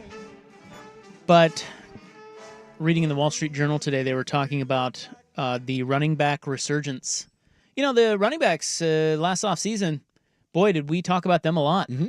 They didn't get paid. No. You know? No. But now with nobody wants to pay him. A lot of the way that these defenses are running, the best way when someone's going to give you a soft shell, keep everything in front of you, the best way to get someone out of that is to run the ball. And a lot of the good coaches, whether you're talking about O'Connell and LaFleur and Shanahan, so much of what they do is predicated on play action. And you can't have good play action if you can't run the ball. So there is a resurgence in run games. Well, run games, yes. But that the old adage is anybody can do that. Yeah. We'll just draft one. We won't pay him very much. Yeah. But what this article was pointing out is that only 3 running backs this year are averaging over 100 yards per game, and all 3 of them were key offseason acquisitions. Well, you got probably Saquon, Derrick Henry, and who else? Joe Mixon. Those 3. Yeah. So in a season where rushing yards per game are higher than any season since the 1980s, these 3 dudes specifically, I mean, they paid Henry $8 million a year. Yeah. And he's 30 years old. Yeah. And he's by the way, if you haven't seen, Derrick Henry is averaging 6.5 yards per attempt at age 30. Yeah, well, and he's an absolute freak. And he's really being used as a closer for them too, and that it feels like even when he's getting kind of shut down, there's an inevitable big run coming. And he's and then Saquon Barkley in Philadelphia looks like the old Saquon Barkley. So Henry he is more than a yard better than his personal best at age 30 at 6.5 yards per attempt. And they said no player has faced a higher percentage of runs with 8 and 9 men in the box than Derrick Henry. Yeah, and he just keeps he's dominant. Yeah. So what do we think could happen because of this? If run games are becoming more and more important, and now we're seeing the value of acquisitions like Barkley and Mixon and Henry, do running backs start to get paid? Yeah, I mean, I still think as long as you have, because I think who's the guy in San Francisco that replaced McCaffrey? Mason. Jordan right? Mason is having a nice year for San Francisco, and yeah, but they need McCaffrey. They need McCaffrey. I just think as long as you're still getting guys that are in the 3rd, 4th, 5th round. As long as you have the Kyron Williams popping up in LA. Look, you'll get running backs paid. Green Bay paid for Josh Jacobs. You mentioned Barkley and Henry. I just don't think you're ever going to see that position again get paid the way we do some of the other big high profiles. Like what is the highest running back contract in the? I'm assuming it's Christian McCaffrey, right? I think so too, but we'll figure it out. I'm gonna pull this up right here. Highest paid running backs. Scroll. Right here. It's got to be Christian McCaffrey, and while I mean it's a nice little chunk. It's $16 million a year. I mean, Brandon Ayuk was insulted by the offer of what was it, $28 a year. And they get into Alvin Kamara at 15, Jonathan Taylor at 14, Saquon Barkley at 12, Josh Jacobs at 12, Mixon's 9.9. So yeah, I think you can see some people uptick. Like Derrick Henry got that year, the 2 years in Baltimore, but at $8 million. Yeah, so I still think there's great value in running backs, and I just don't think you're going to see those backs get paid because year after year after year they don't. I mean, they just... Yeah, but again, these guys were all 3 offseason acquisitions, and they are leading some of the best offenses in the league. But the problem not everybody can do that. Like Baltimore would have a good offense no matter what. Yes. But Derrick Henry is different. Yeah. But I still think when like this is the problem. It's like Saquon Barkley, right? Like he had that big year in the big contract in New York, and they were like, dude, we're not going to give you more money. We don't believe that you'll stay healthy.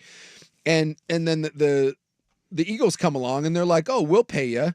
And Saquon Barkley is having a really, really nice year. And they paid him a nice chunk of change. Again, $12 million a year. But if Saquon Barkley gets hurt 4 weeks from now, no one's giving him that money again. In fact, let's be honest, when he plays out these 3 years, no one's giving him that money anyways. There just isn't enough guys that are consistent after the age of probably 28. Derrick Henry may be the outlier of outliers. I still think in the world where we're having to pay quarterbacks $60 million, the running back thing is still going to be draft one in the first round, use him for 5 years, franchise tag him once or twice, and then let him walk. And even if he has a big year 1 year somewhere else, you're still going to be better off than having to try to pay him big guaranteed money for 3 and 4 years. I just don't believe that is ever going to turn around in the NFL. That's the Jonathan Taylor model. That's what, like, the Jim Irsay thing. He's like, yeah, I know it sucks, but it works. As long as we draft you in the first round, we control you for 5 years, really cheap. And then we can franchise tag you for 2, because the franchise tag, unlike quarterbacks, it's not that much. Because Do you really want to draft them in the first round, though? I would, because it gives me an extra year of control. I can literally use up a running back for 7 years before I have to decide to pay him any sort of real money. I mean, that's pretty tasty. It's and by the crazy. time, most of the time I get to the 5th or 6th year, I'm like, yeah, someone else can go do it. And if Derrick Henry or Saquon Barkley burns me for 1 year, that's all right. I'll live with that. I'll move on to the next guy. Because there's so many of them that come into this league. And Bucky Irving, right? Bucky Irving is having a monster year. Did he go in the 5th round for Tampa? 4th or 5th, I think.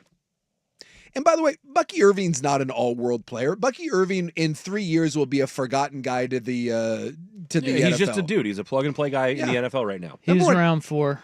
Remember when Austin Eckler was like this monster there with the Chargers? And then what did the Chargers do? They're like, yeah, you're good. Where's he now? He's in Washington. And by the way, their run game's really good. But you know what Washington's getting Austin Eckler for? $4 million a year. 4. Gibbs has been really, really good in Detroit. But he's been sharing the load with David Montgomery. And in a couple years when Gibbs is like, hey, man, I want 15, 16 million bucks a year. You know what the Lions are going to say? Yeah, we'll find another one of you. We're going to franchise tag you. We'll give you $11 million for 1 year, and then you can go find somewhere else, and we'll go draft a guy in the 2nd or 3rd round that has your skill set. It's the one position, I don't necessarily say it's plug and play. It's the easiest position to transition from college to the NFL. Yeah, when you have to make decisions somewhere, that's where they're going to make it. Yeah, I don't want to. No, right. It's just the easiest place to do it. Easiest place to do it. Is it fair to say there's the lowest drop-off to like the next tier, the next level from like a serviceable player? If I have a good O-line and a good scheme, we're going to be okay. Matt LaFleur, was it against Tennessee? I got to look this up. What was the game where Matt LaFleur earlier in the year when they went to Malik Willis for the first time, and I think they threw the ball like 8 times? I gotta pull this up. I swear to God, Matt LaFleur ran a wing tee offense. I never seen anything like it. They just came out and were like, yeah, we're going wing tee, and he ran a creative run scheme, and it was phenomenal. And he did it. And yeah, Josh Jacobs is a solid back, but they kind of do it by committee, and it works. If you have a good O-line and a good scheme and a coach that can draw stuff up, yes, you can really make do without an elite back. Now, Christian McCaffrey and guys like this and Derrick Henry, they're so special, but they're few and far between. And if you're asking me, would I rather have to pay someone 16 or 20 million bucks or just keep cycling through? And by the way, Christian McCaffrey has been a beast in San Francisco, but he was a beast in Carolina. What was the problem? He was hurt. And what's Christian McCaffrey right now? He's hurt. Hopefully he comes back. He's dressed up as the Tin Man dancing on TikTok with his wife. So fingers crossed that McCaffrey comes back, but I think some of us forgot that you're paying him a lot of money with a really sketchy history, and now he hasn't played all year. So, we'll see how this thing plays out. All right, primetime follow-up coming up next on The Fan. It's time for a Ducks Report, the inside story on Oregon athletics. Brought to you by Mods PDX. The future of building is here. I just don't think we've ever measured ourselves based on what other people think. And that doesn't necessarily change. And we have our own internal goals that, in our plan of what we want to be. And really, at the beginning of every year, everybody asks me what's success look like. And to me, it looks like us playing our best football at the end of the season. So that's our goal, is to put ourselves in position to play our best football and focus on the process, not the result. That man is a kung fu coach speak expert. Yeah, there's your leader. He has a black belt in coach speak. Yep, he's good at it. It's all about the process. But he's consistent. Yeah. Hey, it's working, so. Yeah, it is working because they're undefeated. Number 1 team in the country. Mods PDX, the future of building is here. The home of dirt and spray. A lot of people are going to say, no, Dante Moore's the dude. And I think the only pushback you're going to get to next year's Oregon team is that. It's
for you broettes out there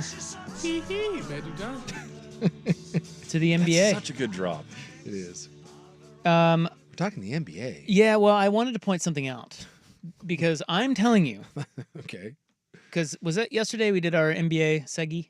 I think so. We did an The NBA runaround where Joe Mazzulla wanted people fighting. That's true. Yes. Yeah, he wanted some fisticuffs. And do you remember in that segment I was telling you, watch out for Danny Ainge and the Cooper Flag sweepstakes? The tank off. Did you see what happened last night? No. What did they do? I'm guessing they lost. Well, they lost a lot. They are 0-4. And Lauri Markkanen, their top player, he goes down with a back injury. Oh, I love the nondescript lower back injury. So he played the first half. Yeah. And he sat out the second half. Oh, I see her in here. He has 7 points. And they lost. And he is their top scorer. I'm telling you, Danny Ainge wants Cooper Flag. It's on. It is on. And it is on in the first freaking week. You know what Blazers that is? messing around winning games against the Pels. You know what that is? That's called setting the tone early on. There's a great white hope, and he needs to be in Utah. Did you hear the other Flag news? That Cooper Flag's brother, Ace Flag, committed to Maine. Ace Flag? He's playing at Maine? Yeah. Where are they from with the Flags? I don't know, but he doesn't look like an ace. Boy, I'll tell you what. You name your kid Ace. It's bold. It's a bold statement. I don't like that name. It's a bold. Yeah, if you told me that we're going to hang out with Ace, I'd be like, you know oh who my Ace is? God. He's the guy, the Yankee guy who was Yes. messing with Mookie Betts. Yeah. Oh, Some Copa guy- Bianco. Yeah, Ace Copa Bianco. Hey, Ace. Or Capo Bianco. Hey, maybe. don't mess with me. I'm a bro. Yeah, he is. I see him right here in his Maine Black Bears shirt. Well, I'll So be the damned. Utah Jazz are about to be the Filipowski Eubanks Juzang show. Get ready. So you're telling me those sons of bitches from Utah are first off, dude, they're stealing our baseball team, and now they're going to steal our Great White Hope? I don't it like sure this appears they're zeroing in on Cooper Flagg. one bit. And dude, they've played 4 games. What if we got Ace Flag instead? Yeah, flags. That would be a very blazery move, wouldn't it? We can't get Cooper Flag, but we get Ace Flag and Ace Bailey, and we could be double aces. We captured Ace Flag. We did capture Ace Flag. We didn't get. We captured the flag. That's not the flag we were We looking for. captured A Flag instead of C Flag. It's A Flag. That's all. It's all. Just makes sense. Oh, apparently the flags are from Maine. Oh, yeah, I think it was a local, hometown pick. Is it one of those two where the brother's not very good, but his, I mean, if he were anything like Cooper, he Wait a wouldn't minute. be going to Maine, I don't think. How often does a top athlete come out of Maine? Isn't that where, I want to say, isn't that where Donovan Klingen's from? Maine? I think his mom played at Maine or something like that. Well, they call him the Block Lobster. I think he's from Maine. I don't know if he's from Maine. He's from up in that area. But I don't know if he's from Maine. Greatest athletes from Maine. I was Googling it right when you said that. We have Joan Benoit. Who? Huh? She was the marathoner. You don't know Joan Benoit? No. Yeah. They're famous. So Klingen's from Bristol, Connecticut, but his mother, Stacy, played basketball for the University of Maine. How about Seattle Mariner great Bill Swift? Oh, Billy Swift. I Billy remember him. Swift. Boy, I'll tell you what, it's slim. It's rough because you know who's on here too is Scotty Too Hottie. Who is that? He was a wrestler. Yeah, he was a wrestler. Scotty Too Hottie? Yeah, when the list involves Scotty Too Hottie. F is happening. Hey, Bob Stanley, Red Sox. Who's Bob Stanley? You don't remember Bob Stanley? Of the Stanley Cup? No, Bob Stanley pitched it. Bob Stanley was one of their better pitchers during, like, when he played with Bruce Hurst and Bob Stanley, and he was one of the Red Sox guys when they lost to the Mets. YouTube chat pointing out that Ace is the name of Kiefer Sutherland in Stand By Me, his villain character. You dime store hood. Yeah, that's right. Boy, I'll tell you what. If we're doing a power ranking, Maine's not looking so good. Is that Mike Bordick? Do you think that that's the state with the fewest number of great athletes ever? I'm guessing maybe one of the Dakotas or something might be pretty rough. New Mexico? Yeah, but that's no good. Look, when you said Benoit, the Joan Benoit, Like, what's the Mount Rushmore of Maine? It's not good. well, it's probably Cooper. I Honestly, think it's probably Flag's on Cooper there. Flag right now. Yeah, Flags. Is Ace Flag on there with Cooper? Well, it's Scotty Too Hottie's on there, for God's sakes. North Dakota has Carson Wentz. Oh, wait. That's already better. Is Danny Woodhead from South Dakota or North Dakota? He's from one of those places. Danny Woodhead. Wait, that's the college. Never mind. I want the state. This is good. I like this bit. Somebody needs to put this together. This is right up our alley. Yes. States with the worst athletes. Yeah, it's horrific. Well, the worst famous athletes. Well, New Mexico at least has Brian Urlacher.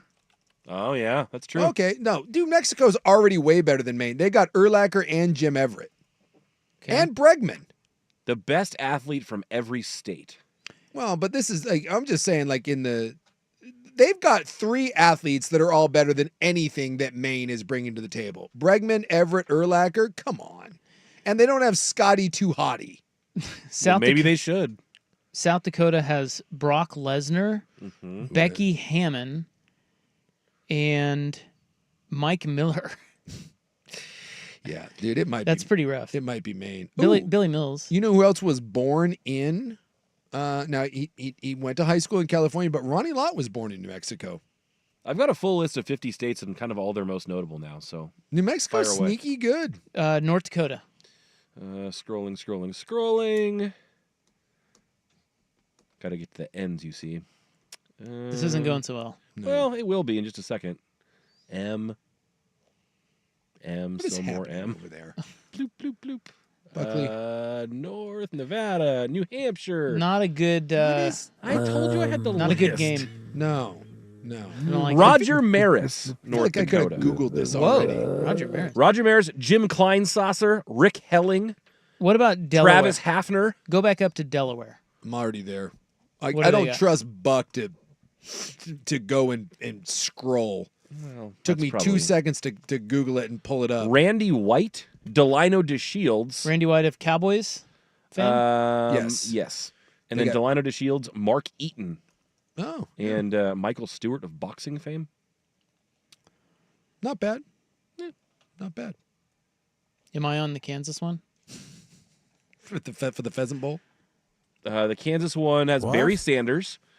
You're not, no, I don't think you're going to make this one. Barry Sanders, Gale Sayers, Yeah. Walter Johnson, John Riggins, George Brett, Yeah. Judy Bell, the golfer. Brett was from California, though. He's probably born there, though. Jack Christensen, Lynette Woodard, Hell and, yeah. and Mildred Burke. Tell you what, Vermont's pretty lame. Pretty weak here. We got Keegan Bradley. Ugh. Yeah, That's the best you got? dude, it's a bunch of people that I've met. Ross Powers. Does anyone know who Ross Powers is? That sounds familiar. Yeah, is he a race car driver? He's a snowboarder. Oh, that's right. I think he's a gold medalist. Actually, I don't know, man. We got I still might Hannah contend that Teeter? Maine is the worst. Vermont's got some like snowboarder skier types. John LeClaire was a Philadelphia Flyer. He's from there. I'm telling you, dude, Vermont may be the worst. They don't even have Scotty Too Hottie. They got nothing. Well, there's your Cooper Flag segment of the day. Yeah, there you go. And watch out for those bastards. Montana's from basically Utah. got Phil Jackson, and that's kind of it. It's better than anything that Vermont's got. Yeah, that's pretty good. Yeah. I had no idea that Cooper Flag was from Maine. That's No. so weird and random. Well, and so is Ace Flag. Don't forget about that. So do you think he is going to, when he gets drafted by the Blazers, he's going to refuse to come to Portland He only will go and play in only Utah. go to play in Portland, Maine, instead of Portland, Oregon? I see what you did there.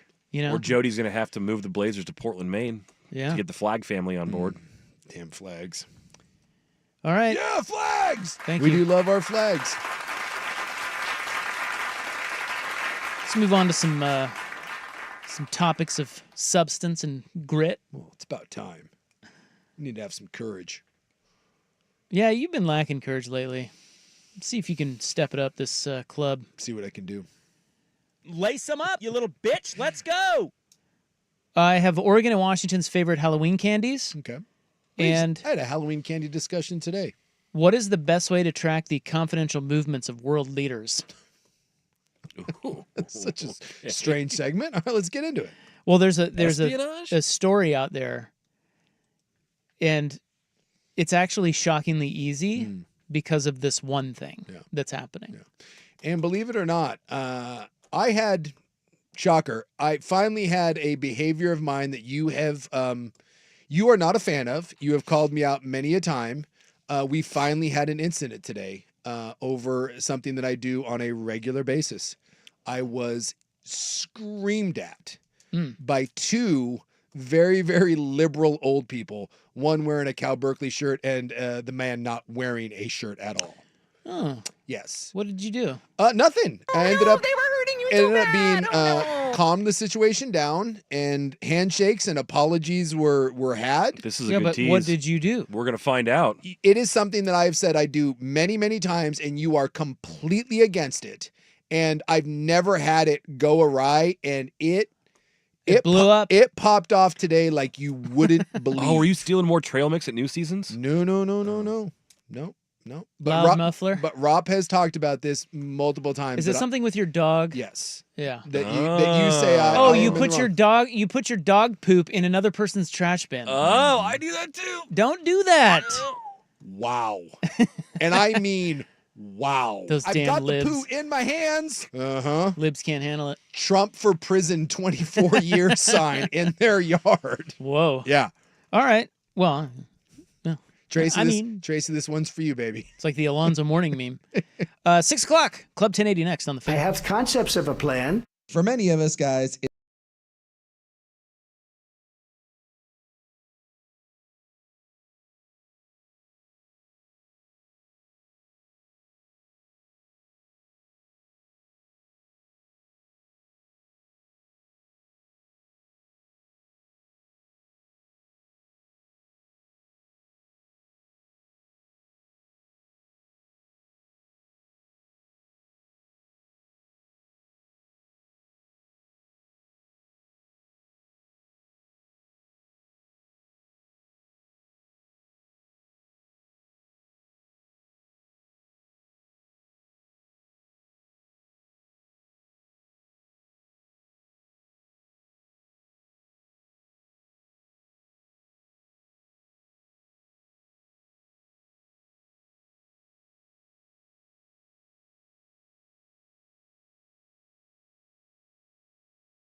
Now, from the Fan Sports Desk, a Sports Center update on 1080 The Fan. Ryan Buckley with this Sports Center update, and it comes at a good time. Brought to you by 808 Hawaiian Restaurant. Mixed plates like Grandma used to make. If your grandma were from the Big Island, Woodstock, Burnside, Beaverton, or online at ate-oh-ate.com. Just a matter of moments ago, Giancarlo Stanton adding to the hit parade at Yankee Stadium tonight. The Yanks now up 5-0 in the bottom of the third. Jazz Chisholm and Aaron Judge have also homered. Elsewhere in baseball, reports indicate the White Sox will hire former Padres outfielder and Rangers hitting coach Will Venables as their next manager. On the hardwood, the Blazers make their first ever trip to the Clippers' new Intuit Dome tonight. Shaden Sharp, Matisse Thybulle, and Robert Williams have all been ruled out for Portland. Tip-off is at 7:30, and the Clippers are favored by 7.5. On the pitch, the Portland Timbers have signed midfielder Diego Chara to a one-year contract extension through 2025 with a club option for 2026. More sports scores and stories in 30 minutes. I'm Ryan Buckley at the 1080 The Fan Sports Desk. Listen live or on demand on the Odyssey app, the Fan's desktop player, or tell your smart speaker to play 1080 The Fan. Got a smart speaker? It's The Fan in your office and every room of your home. Tell your smart speaker to play 1080 The Fan. The following show may contain adult themes not suitable for children. Shut the hell up. Club 1080 with Isaac and Souk. It does go well with a chicken. I didn't know hanging out with you was making me smarter. Full disclosure, Morty, it's not. Temporary superintelligence is just a side effect of the mega seeds dissolving in your rectal cavity. Oh, man. Yeah, and once those seeds wear off, you're going to lose most of your motor skills, and you're also going to lose a significant amount of brain functionality for 72 hours, Morty. Starting right about now. Club 1080 with Isaac and Souk is brought to you by Pub Beer, the official beer of Cheap Fun. What does a giraffe sound like? Not to the bottom of the well, mechanic. As Power Key has got. What's going on now? He's going to go get him one of those Milwaukee butter hugs. Going to get rid of all the women. Going to get rid of all the black guys. Yeah, flag! Good trucks! America! Yeah! Learning people! Fat, uneducated! Yeah! America! Yeah! Fat, uneducated beer! Yeah! Flags! Bodies good fall out of trucks! Hershey's. Balls! Yeah! Screw the beer! Learning people! No! By the way, Ace Flag, twin brother of Cooper Flag. Twins? Yeah. Twinsies. How old is Ace? They're the same age. Cooper just reclassified a year early so they didn't get to the NBA. Do you think that secretly, when the kids went to bed, they're like, I should have named the other one Ace? Yeah, right? Like, clearly, you have one that, for lack of a better term, is better than the other. Exactly. And that one is not your ace. It's one thing to have your brother be that much better than you, but your twin brother? Yeah, and he's the ace? But he hates it. Yeah, he makes fun. Nice try, Ace. You douche. Call you Deuce. Exactly. Deuce Flag. Well, we've got hot Halloween candy talk coming up here because it's Halloween tomorrow. Absolutely. I saw you and I were both partaking of some Halloween candy today in old salesman Sam's office. Yeah, I stop by every once in a while. I get a hankering for a little. I had a Twix. Delicious candy. Twix. I ate 2 little mini Snickers. Nothing wrong with that. Not even the mini Snickers; they're the bite-sized. Yeah, the Snickers. bite size. Well, there's the fun size, and then there's He just has the little. That's bites. the mini. Yeah. Because you have the mini, the fun size, and then the full size and the king. There's a guy Sam in our office who has candy in his office, a bowl of delicious candies. Yeah, he keeps it stocked. I like it. And it's really the only reason we go by to see him, but because I don't really know what he does. What does he do? He is our digital sales manager. Oh, that's right. Sells all things website and streams. And That's right. You probably should know that, Should but I know I'm that? happy you know his name. He's a nice guy. Yes, he is. I go by there from time to time. The Tunger. Maybe to talk to him, but The Tunger. his name's Tongue. Yeah, last name Sam is Tongue. But had a kid recently around the same time as Dirt. yeah, that's right. He's got a little dog. He blinks a lot. He blinks a lot. I hadn't noticed that. Yeah, notice that next time. All right. Next time you're chowing on his candy. You got to pay attention. Next time you run in with the Tunger. Yeah. Yeah, I love Halloween candy. I try to avoid it, but sometimes you can't. It's impossible. Yeah. I mean, we He's don't buy it at the house because we don't have any trick or treaters. Yeah. And so we don't have it because otherwise we just eat it. Yeah.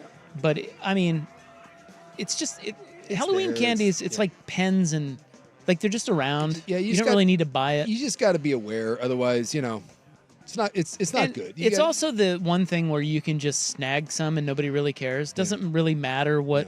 Unlike golf bags, it is something that you can just. If someone has a bowl of candy on their desk, it is assumed that's more free. For everybody. Just candy laying around. You just pick off a piece. Yeah. I love candy. Maybe 2. Well, I have a list of favorite candies by state. Since we're on the... I'm always dubious of these because how much do they, wouldn't just 70% of the country just be Reese's? But they're like, oh no, 40 states have a different favorite candy. Yeah, it always seems a little... I don't really know how they get to this. Yeah. Well, we can at least figure out Washington and Oregon here. Some of it is regional. Stuff that's hot in the South. It's probably not going to be the same as up here. Yeah, I can see it. What are those southern candies you speak of? The chocolate melts a lot down there, so maybe they're more into a hard shell sort of candy. Hadn't thought of that. Is it that hot in October there? Well, it's hotter than it is here. Is it? Well, and you're eating candy in other parts of the year. You're not just eating candy in October. Oh. What happens This is Halloween candy. Well, what happens when June rolls around and you want delicious Halloween candy? Then it's just candy. So this is from candystore.com. And that's a real place, huh? They have sought to determine the most popular Halloween candies in the country based on the last 17 years of sales data. Okay. And this is all from the months leading up to Halloween. Take that for data. They also break down the results by state to give a better understanding of the crowd-pleasing candies that even the most hardened Halloween hooligans would likely love. Take that for data. Do you care to guess the most popular Halloween candy in the United States? The Reese's according peanut butter candystore.com cup. And if you say the plain Hershey bar, then this whole list is stupid. The only other one it could be would be the Snickers. Reese's is number 2. Okay. Is it Snickers? Snickers is not on the top 10. Okay. If it is a plain Hershey bar, then this whole list is dumb and pointless. Hershey's mini bars? Yes. Number 9. Okay. Good. Because that's like everyone's number 90. Not exactly. Number 9. They're fine. It's there. It's chocolate. But no one, when asked what their favorite candy is, plain Hershey's. No one says that. What about the Twix? I think people like the Twix. Not on the list. Not on the top 10. Not on the top 10. How about a Kit Kat? Oh, there you go. Not on the top 10. A little bit of an upset. How What about a about Milky an Way? M&M? Oh, M&M. That's a good guess. M&M. That is it. Yeah, number 1. That is the number 1 most popular Halloween candy. Yeah. The M&M. The M&M. Followed by Reese's. Sour Patch Kids. Oh, yeah, I've seen a lot. Lately, I feel like the Sour Patch Kid is surging. I think for a long time they didn't know how to package them for Halloween. Everything was like they didn't work in those little wrappers because they get sticky in there, and now now it's part of it. Yeah, I feel like there's a lot of Sour Patch Kids. Skittles, and then Starburst. Let me tell you, if I'm power ranking my candy, and I'm going just Halloween now, because I'm bite size, right? I'm not buying a candy bar. I'm not buying a bag of candy.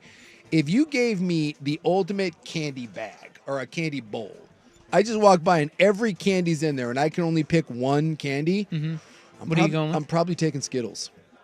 Really? Yeah. Oh. Yeah. That's an upset. I think I would grab the pack of Skittles. I'm going Reese's. I love me a pack of Skittles. And look, the Reese's Peanut Butter Cup is delightful, but I find it's gone in one bite, whereas like with Skittles, I get like 20 or 15 of those little Skittles. I know they last a little longer. I feel there's value there. I get multiple flavors versus the Reese's Peanut Butter Cup where it's just the one. But if you asked me a pack of Reese's Peanut Butter Cups or a pack of Skittles, I'd probably do the Peanut Butter Cup. But in the Halloween side, yeah. See, I'm not looking for value. I need instant grad eye. I'm taking the Skittle. Love me some By the Skittles. way, Skittles, the top candy in Alabama. Ooh. Roll Tide. So perhaps you should move. Seems like a bold move to move just for Skittles. That's the only state. They ran out of Skittles. It's the only state with Skittles number 1. Oregon, top candy, M&M's. Washington, M&M's. That damn M&M. You know my theory on the M&M. I don't get it. It's like the Hershey bar. I don't get it. Now, peanut M&M or the other M&M flavors, but the regular M&M, I just don't understand it. Makes no sense to me. The top Halloween candy in Delaware is Sour Patch Kids. Georgia, it is the Jolly Rancher. What? Yes. Get the hell out of town. Followed by Swedish Fish. I do like a good I do like a good Swedish Fish. The Jolly Rancher? Is that the weirdest? That's one of the more odd ones on the list. Louisiana is Lemonheads. That's more odd to me than the Jolly Rancher. There is no chance in hell. That's the number one? You're telling me that more Lemonheads are sold in Louisiana than a Reese's Peanut Butter Cup? So says CandyStore.com. Candy, this makes no sense. Oh my God, Freddie Freeman almost did it again. Took it to the track. Yeah, Judge caught it against the wall. Missouri Almond Joy. What? That matches. I love an Almond Joy. Wow. I like an Almond Joy, but come on, number one Halloween Not candy? number one. Get out. I don't get that at all. The Blow Pop. Guess what state has the Blow Pop as its number one Halloween candy? I didn't even know that the Blow Pop was still a thing. They're still a thing. The green being the best one. Yeah, the green watermelon one is really good. I'm trying to think of where the Blow Pop would be popular. I don't know, like Hawaii maybe? Ohio. Dude, spit on that name. Hawaii's is the Hershey's Mini Bar. No, it's not. It is. Again, I just don't buy I don't it. believe it, yeah. Let me also say this.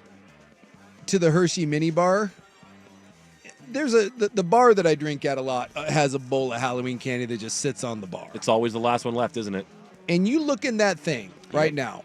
I was there just the other night. I was there on Monday night. It was getting passed around, and it was getting a little thin. It had been restocked, obviously, in a day or so.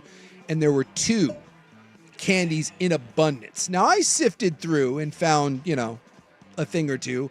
But the 2 things that were in abundance, the plain Hershey bar, which, again, that's no one's favorite, and the biggest bastard candy out there, worse than the candy corn. It's always the last one, the Tootsie Roll. Yeah. Oh, I thought you were going to say the Good and Plenty. Tootsie Roll always last. I don't even see Good and Plenty's, but the Tootsie Roll, why do they even have it? Yeah. And I'll mess with the Tootsie Pop. I like a Tootsie Pop. Like the lollipop. But the Tootsie Roll really is a bastard candy. It is. Yeah, it is. It just sits there at the bottom, and occasionally you just you're like, well, whatever. But it's okay in a pinch. Yeah, exactly. You're walking by, and you're like, there's nothing else. But trust me, I we all did the same thing because you're passing it around the bar, and everyone's doing the same, sifting through all the Hershey's and the Tootsie Rolls to try to find something better. I found a Mr. Good bar, and let me tell you, it was like mining gold. Yeah, those are good. That Mr. Good bar was delightful. I think underrated 100 grand. Do you guys Love like 100 grand? Love the 100 grand. When you see that, instantly makes me happy. Someone's taking their candy seriously. They're saying due to the rising prices of cocoa, some retailers are expecting to sell more gummy candies or fruity sweets this year than chocolatey ones. I can get on board with that. So you may see more gummies and fruity sweets. Hey, bring me the Skittles with your kids. Where do you guys this land on year. Starburst? I kind of prefer Starburst to Skittles. Yeah, I like the Starburst, but I'll choose the Skittle every time. Starburst or Skittles? I'd probably go Starburst. I think so too. I like the texture better. I don't like having to unwrap. Yeah, that's fair. Yeah, they should have bowls of Starburst that aren't. Yeah, if you wrapped. just gave me the Starburst where I opened one package and I had 8 Starbursts that I didn't have to individually unwrap, now we're talking. Am I wrong for thinking the plain M&M just isn't that great? That's my. Yeah, thanks thanks for listening. No. I have long defended the plain M&M. Yeah, you have. And We're listening to the dude's story. I love the plain M&M. Yeah. I think it's delightful. Now, if I'm going, to me, it's like little bits of the plain Hershey bar. I don't know. My most underrated candy that no one gives credit to, but if I see it, I'm excited. Even though I'm not a chocolate guy, I will eat a Milk Dud all day, every day. Interesting. Love the Milk Dud. I think that can be polarizing because a lot of people don't like how chewy, sticky they are. Love it. Love the Milk Dud. Yeah, not a fan. And what I like about the Milk Dud for me is a lot of times in the bowl of Halloween candy, you know what's left? The Milk Duds. And then I swoop in. I'm like Sir Mix-a-Lot. Someone leaves that and I swoop up. Just go in there and grab it.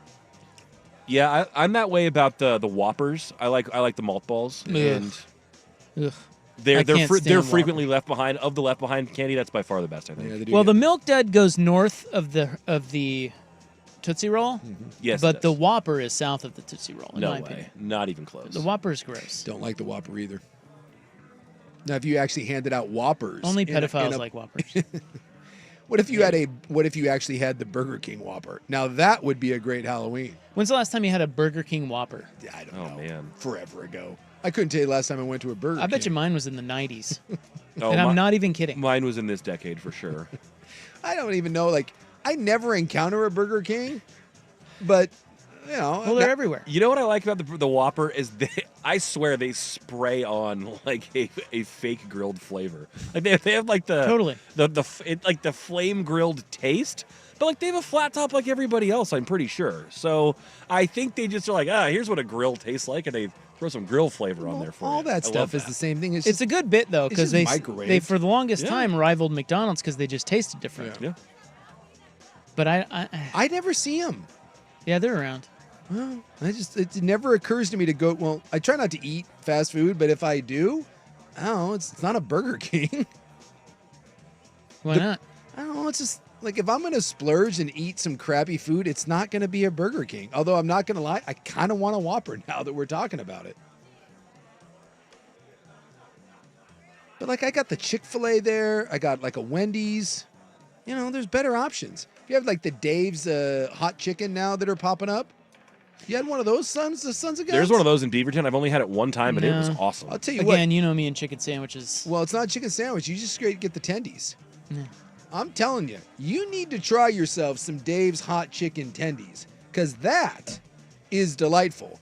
And one of these just opened up by my house, and everyone was raving about it. There was a big line, and one day we were going by, and there was no line, and I popped in. And let me tell you, you want to know what's the most overrated piece of chicken in the chicken game right now? Raising Cane's.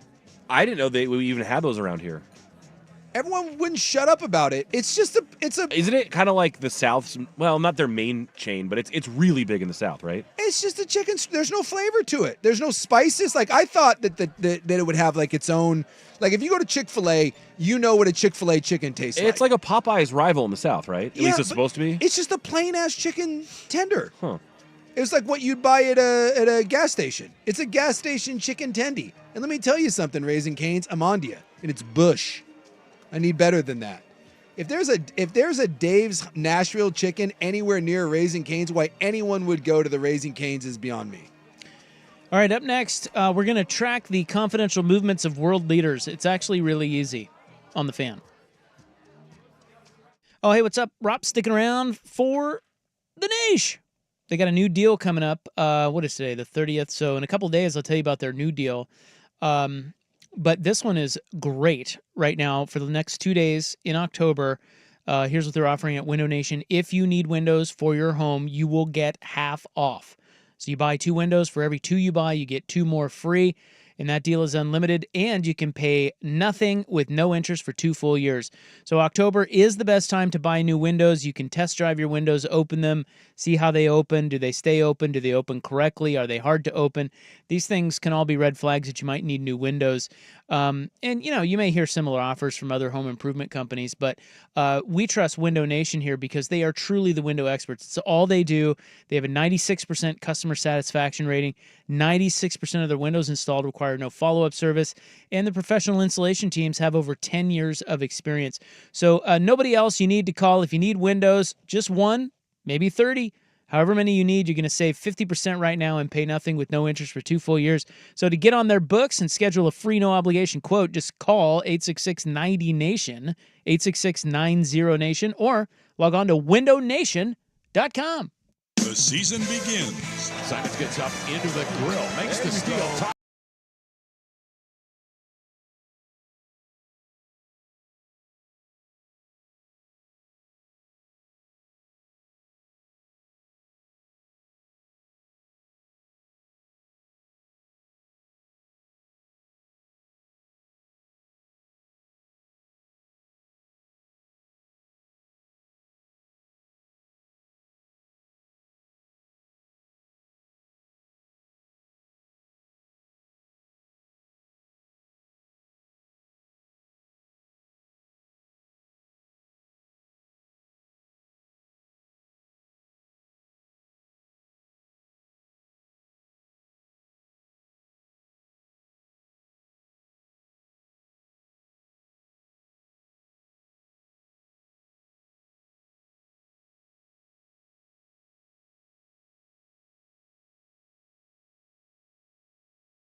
We do have a Burger King worker in on the text line here.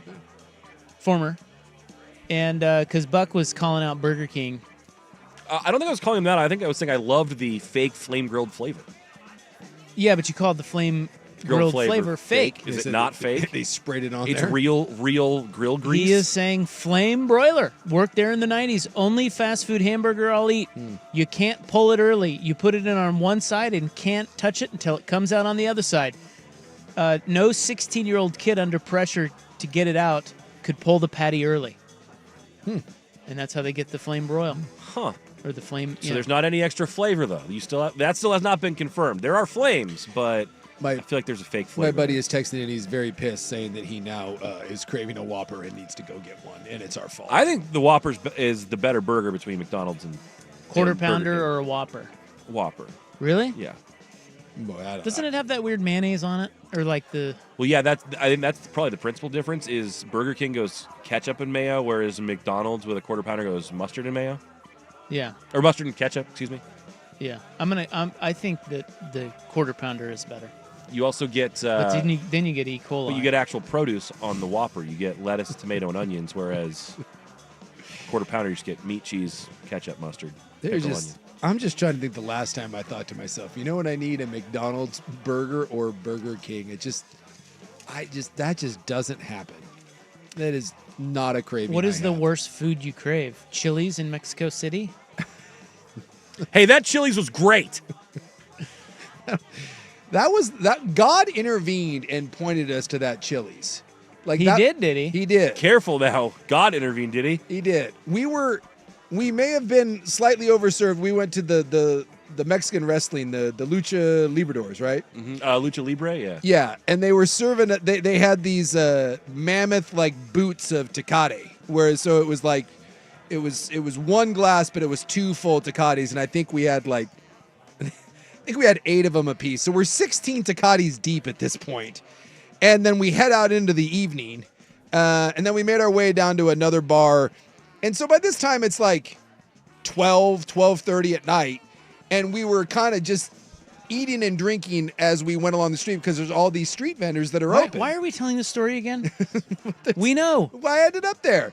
And we so know this. We were like, oh my God, we need something. We need just something fried. Like, what if we just had like a Chili's somewhere? And we turned and we were like, oh my God, Chili's. Like some Chili's, like chicken tendies or like some ribs. And we turn a corner and there's a Chili's open at America, 1 in the morning. Oh. God intervened and sent us to that Chili's. And let me tell you, it was delightful and it was popping. I will not back off. I got something's on. No way. I won't back off that Chili's. He did it. That's did embarrassing. A lot of dinners. That was great. So would you like to guess how we're able to track the movements of world leaders like, I don't know, Vladimir Putin? It seems like it would be not in people's interest, like best interest. Like if you're a president, why would you want someone tracking you where you're going, especially one like Putin? Is it the whole plane tail number thing that they do with like coaches? No, like that's one way. But I think that haven't they figured out a way to scramble those? I'm sure they have. Like or like Putin, if you're someone who you don't want, yeah. There's no way we know where Putin's going. No. There's no way. They'd probably change planes. Like They'd probably change the one numbers. bro over there that was running the militia told everyone he was getting on that plane, and then Putin shot it down. There is a French allegedly. There is a French newspaper called Le Monde. And they found that the highly confidential movements and the names that they name here are U.S. President Joe Biden, presidential rivals Donald Trump and Kamala Harris. They name the French president Emmanuel Macron and Russian president Vladimir Putin. Okay. All of them. Do you care to guess how people are figuring out where they are? Instagram? I'm guessing some sort of stupid like geotagging on it social is, media. It is an app. It is an app. Okay. TikTok? I'm trying to think of something I, maybe everybody uses. I don't think the presidents are even allowed to have phones with social media. No, so keep going then. Oh, what did we Google mapping things? I don't know. No, it's Find My Phone. It's their Tinder. It's their bodyguards or Secret Service agents' fitness apps. Oh. And apparently they all use Strava. I don't know what that is. That's a big company that does that offers hardware and software for you to track all of your stuff, whether it's biking, running, stuff like that. Yeah, it's a fitness tracking app primarily used by runners and cyclists to record their activities and share their workouts with the community.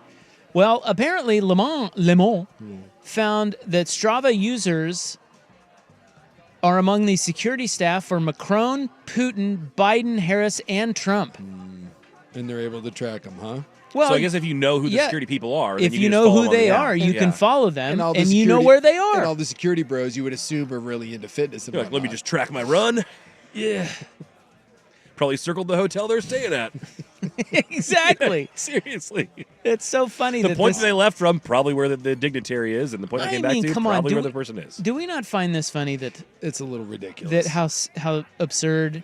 Well, this is a little bit where I laugh at people when they get mad because the phone's listening to them, or they're like, I'm not doing that. I refuse to get tracked. Dude, if you can track like the highest profile people in the world, dude, you are being tracked 24/7. I love the people that think that somehow they're not involved in this. No, man, I'm staying off the grid. Yeah, they know where Putin's at, buddy. They know where you're at. Fitness app. So good thing I'm not Disable the microphone on my phone. They're not getting what I'm saying. No. You've got so many bros out there like, not me. Okay. Imagine someone gets assassinated because of their security guard's fitness app. You could probably do this with any celebrity, right? Just go find their security guard, figure out what. As long as they're on Strava. Yeah, as long as they're on Strava. Figure out what fitness app they're on. Follow them to their CrossFit gym and follow them to work. Problem solved. They contacted the Trump campaign to ask them about this, and they immediately launched into criticisms of Joe Biden. Well, in Biden's America, we wouldn't have these apps. I would get rid of the apps. You do it anymore, you're gonna have problems. He'll solve those. He'll love solve these app problems and protect you from these evil apps. You know whose fault it probably I love is? cows. China. For sure. China wouldn't dare do it, though.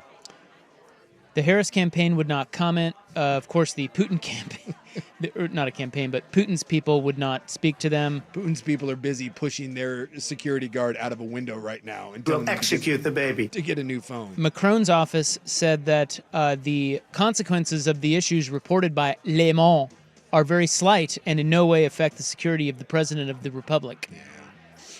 Oh, really? I mean, with the exception of here's my thing.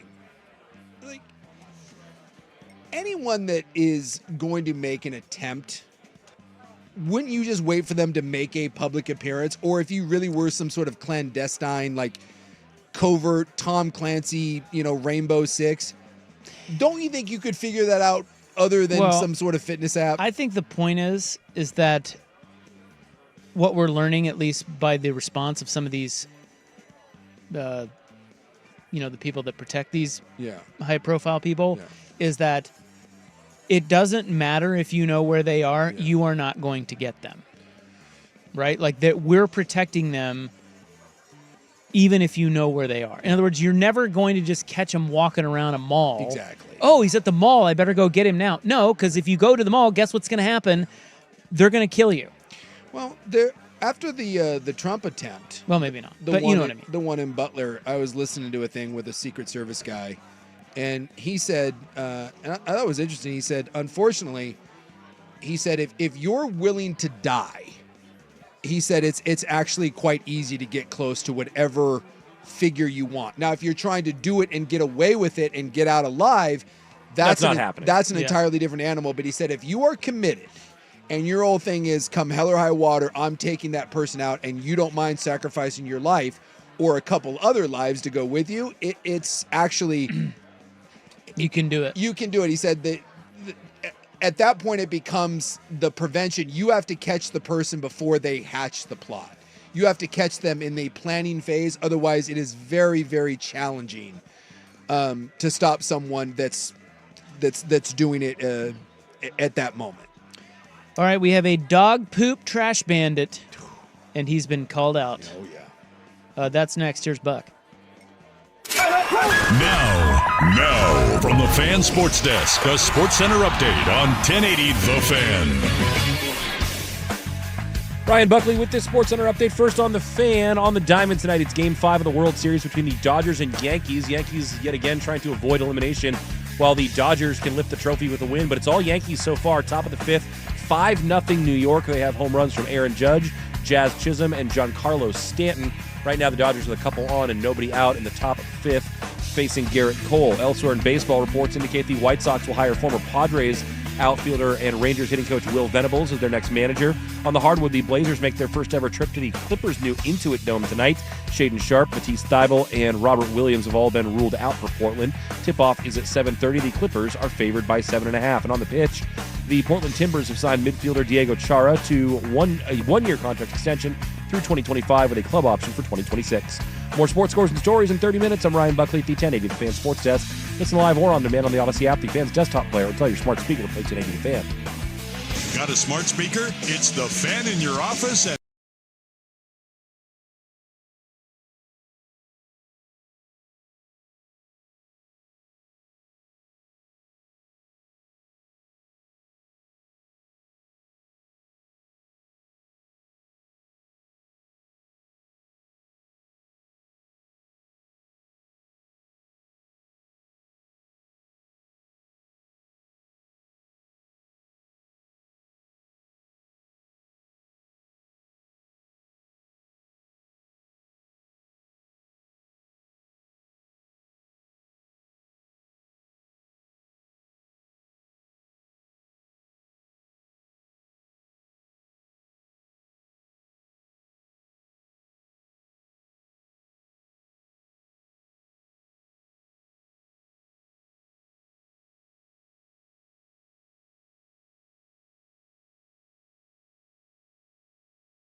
Don't look now, but things are getting interesting in the Bronx.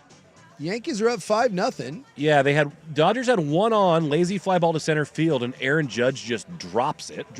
And then very next play. Yeah, and then there was a ground ball hit to short, and he tried making the throw to third to try to get the force out. Kind of short-armed it, short-hopped it. Yeah, and Chisholm couldn't come up with it, and so now we've got bases loaded, nobody out. Sacks are packed, ducks on the pond, there's nowhere to put them. With the Dong brother here in Luxa. Ooh, the Dong Dapper. Yeah, the Dong Dapper, who just struck out. And now we've got Ohtani coming up, but Ohtani's got dental floss holding his shoulder together. Did I see that he is 0 for his last 26? I believe you are correct. Shohei?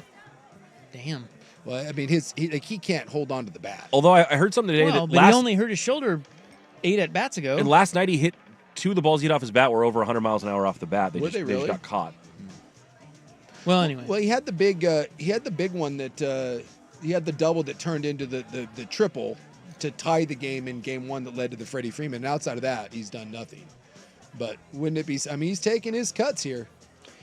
Well, I see you were finally chastised for your dog poop trash bits that you do. I'll tell you what, today popped off early in the morning in the Cascade Park Fisher's Landing area. I was not prepared for this. I've got the poo in my hands. Boy, it's just so I'm walking the big fella as I normally do in the morning, and it was quite pleasant out. This morning was nice. Yeah, it was nice, right? I actually thought to myself, it was a little warm. Rain didn't move in till midday. Yeah, I'm in a nice hoodie there, walking the dog. I got my poo bags. I was listening to a lovely podcast, and was just cruising around. Everything was good. What was the pod? I was listening to a football podcast. JT O'Sullivan does it. He does nice quarterback breakdowns. I was listening to him break down the Anthony Richardson benching. Former 49ers great, Yes. JT O'Sullivan. So I'm walking. I love that Called all him the people just turned over, all the JTO. people that do the quarterback analysis were like terrible quarterbacks. Yeah. But he does a really good job of. Oh, Otani struck out too. Orlovsky's that way. Like Yeah, he wasn't very good, Orlovsky's- and he's a great analyst. Yeah, he's great. So I'm walking, and the dog takes a dumper, and I pick it up, bag it, and I'm walking, and this is like my standard. Can I call a timeout? Yeah. Did you guys see the Orlovsky piece where he talks about himself? Like he posted it on his own social media. Yeah. Did you guys read that at all? Well, I don't know. What was it? It was just about It was him. like a profile on him or Yeah, something? it was like a profile on I didn't him. see that. But oh my God, you should probably go and read it. And I think he does a good job. Mm-hmm. But you want to talk about somebody who thinks he is curing cancer? I give you Dan Orlovsky. Really? Oh my God. I think there was a quote in there that was like jaw dropping. Like, let me see if I can find it for you while you're telling your story. Like he thinks he's inspiring others or something. Oh, like he that? thinks he is so good at this. Huh. And he's good. Well, he's a good But- analyst, but By the you're way, not. Weird things are happening. Mookie Betts just ground out to the first baseman, and no one. They just let him run to first, and they scored a run. Watch this. Look at this. He's just ground ball to first, going down. What? Well, no one was covering. No one And covered. Rizzo couldn't beat him there. But Rizzo made no attempt to get there. Well, I think he just kind of knew he couldn't Why beat did him. Cole stop? What in the hell? The question is, like, Cole starts pointing to the bag, like, go take it, and it's like, well, why aren't you running over there, dude? I mean, either way, either one of them should have gotten him. Very You're first day. right. Rizzo looks like he maybe could have gotten there if he'd hustled. Maybe, but this. Oh, Freddie Freeman, grand slam.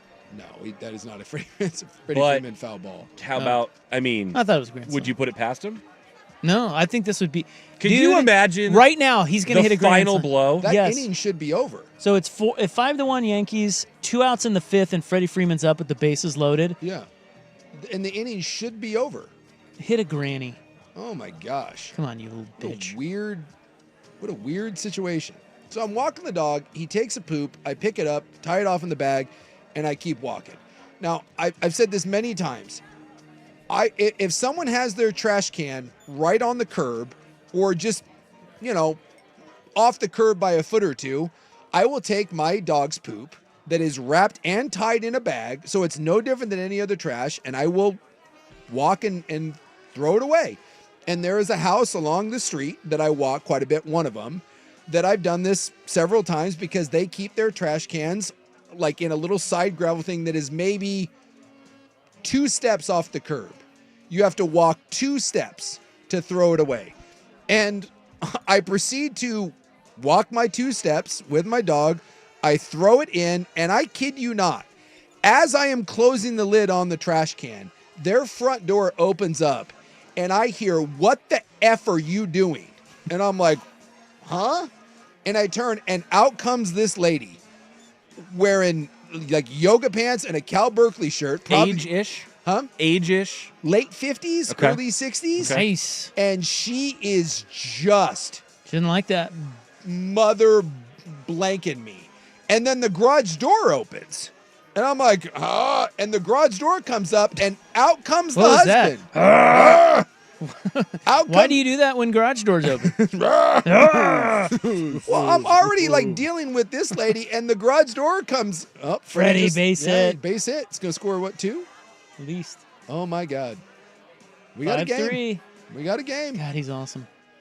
So then the old guy comes storming out of the garage, and he's coming out hot, and then he sees me, and he kind of stopped a little bit. And as at first I was like, dude, is this guy? He was like running at me. And so my first reaction was, dude, I'm about to kick an old man in the chest. And he stops, and he's like, and then he says, "What the hell do you think you're doing?" And I was like, dude, calm down. And I'm like, literally, I was just like, everybody calm down. Well, in the history of people being told to calm down, no one ever has. And I just was like, I had my hands up. I was like, just everyone relax. And they're like, this is private property. I said, I was just throwing something away in your trash. I know, we saw you. There's the camera.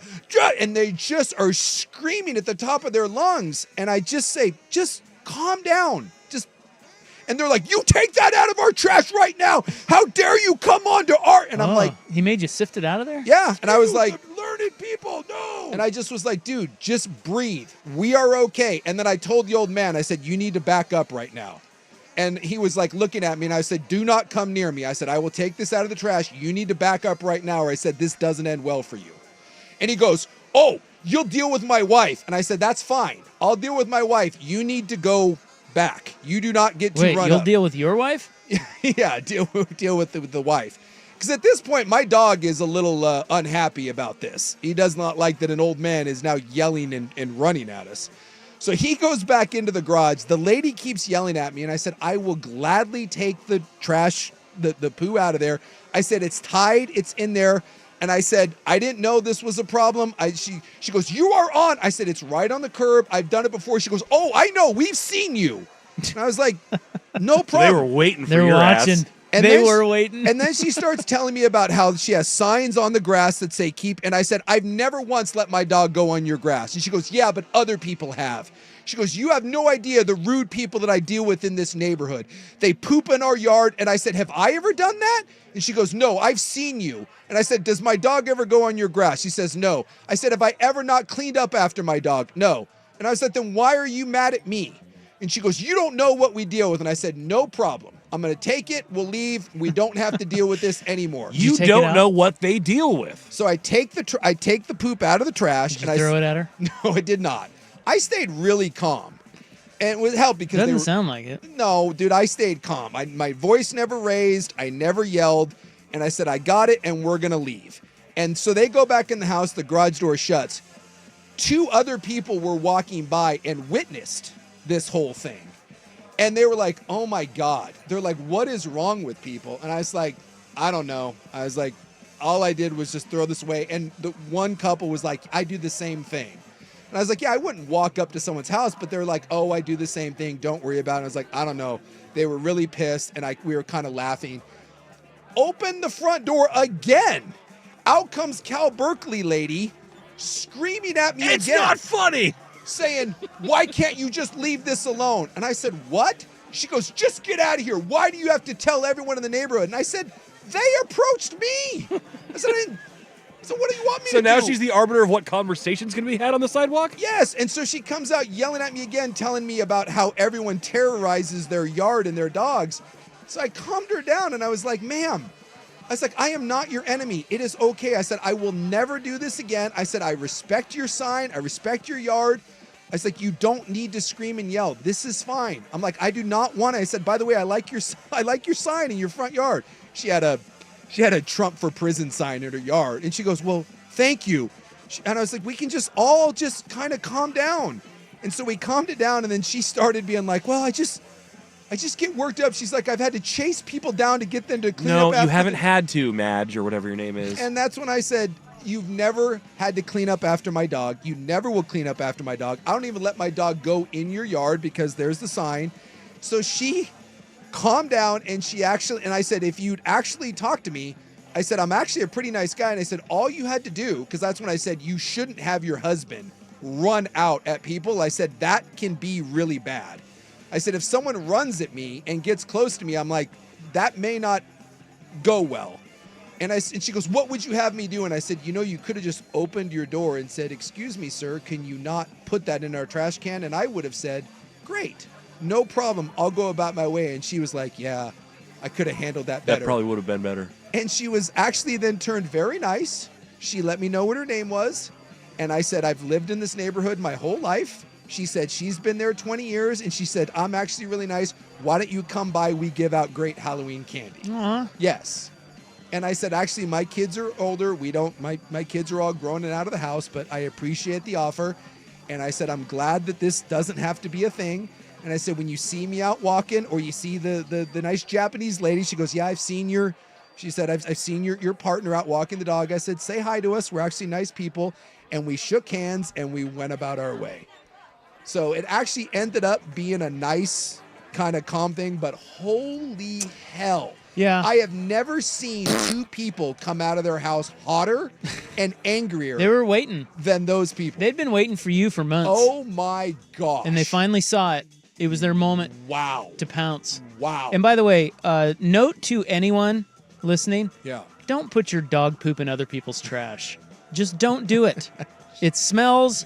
It attracts flies. Yeah, but you don't want to carry it all the way around It's the block. tied off in a bag. Carry it back to your trash. What if I'm not close to my trash? Rob, carry it back? The bags have That's the thing. I think you don't understand. Me and Souk don't want Again, to carry They it don't back. stink. There's no flies. It's tied Not off. your trash.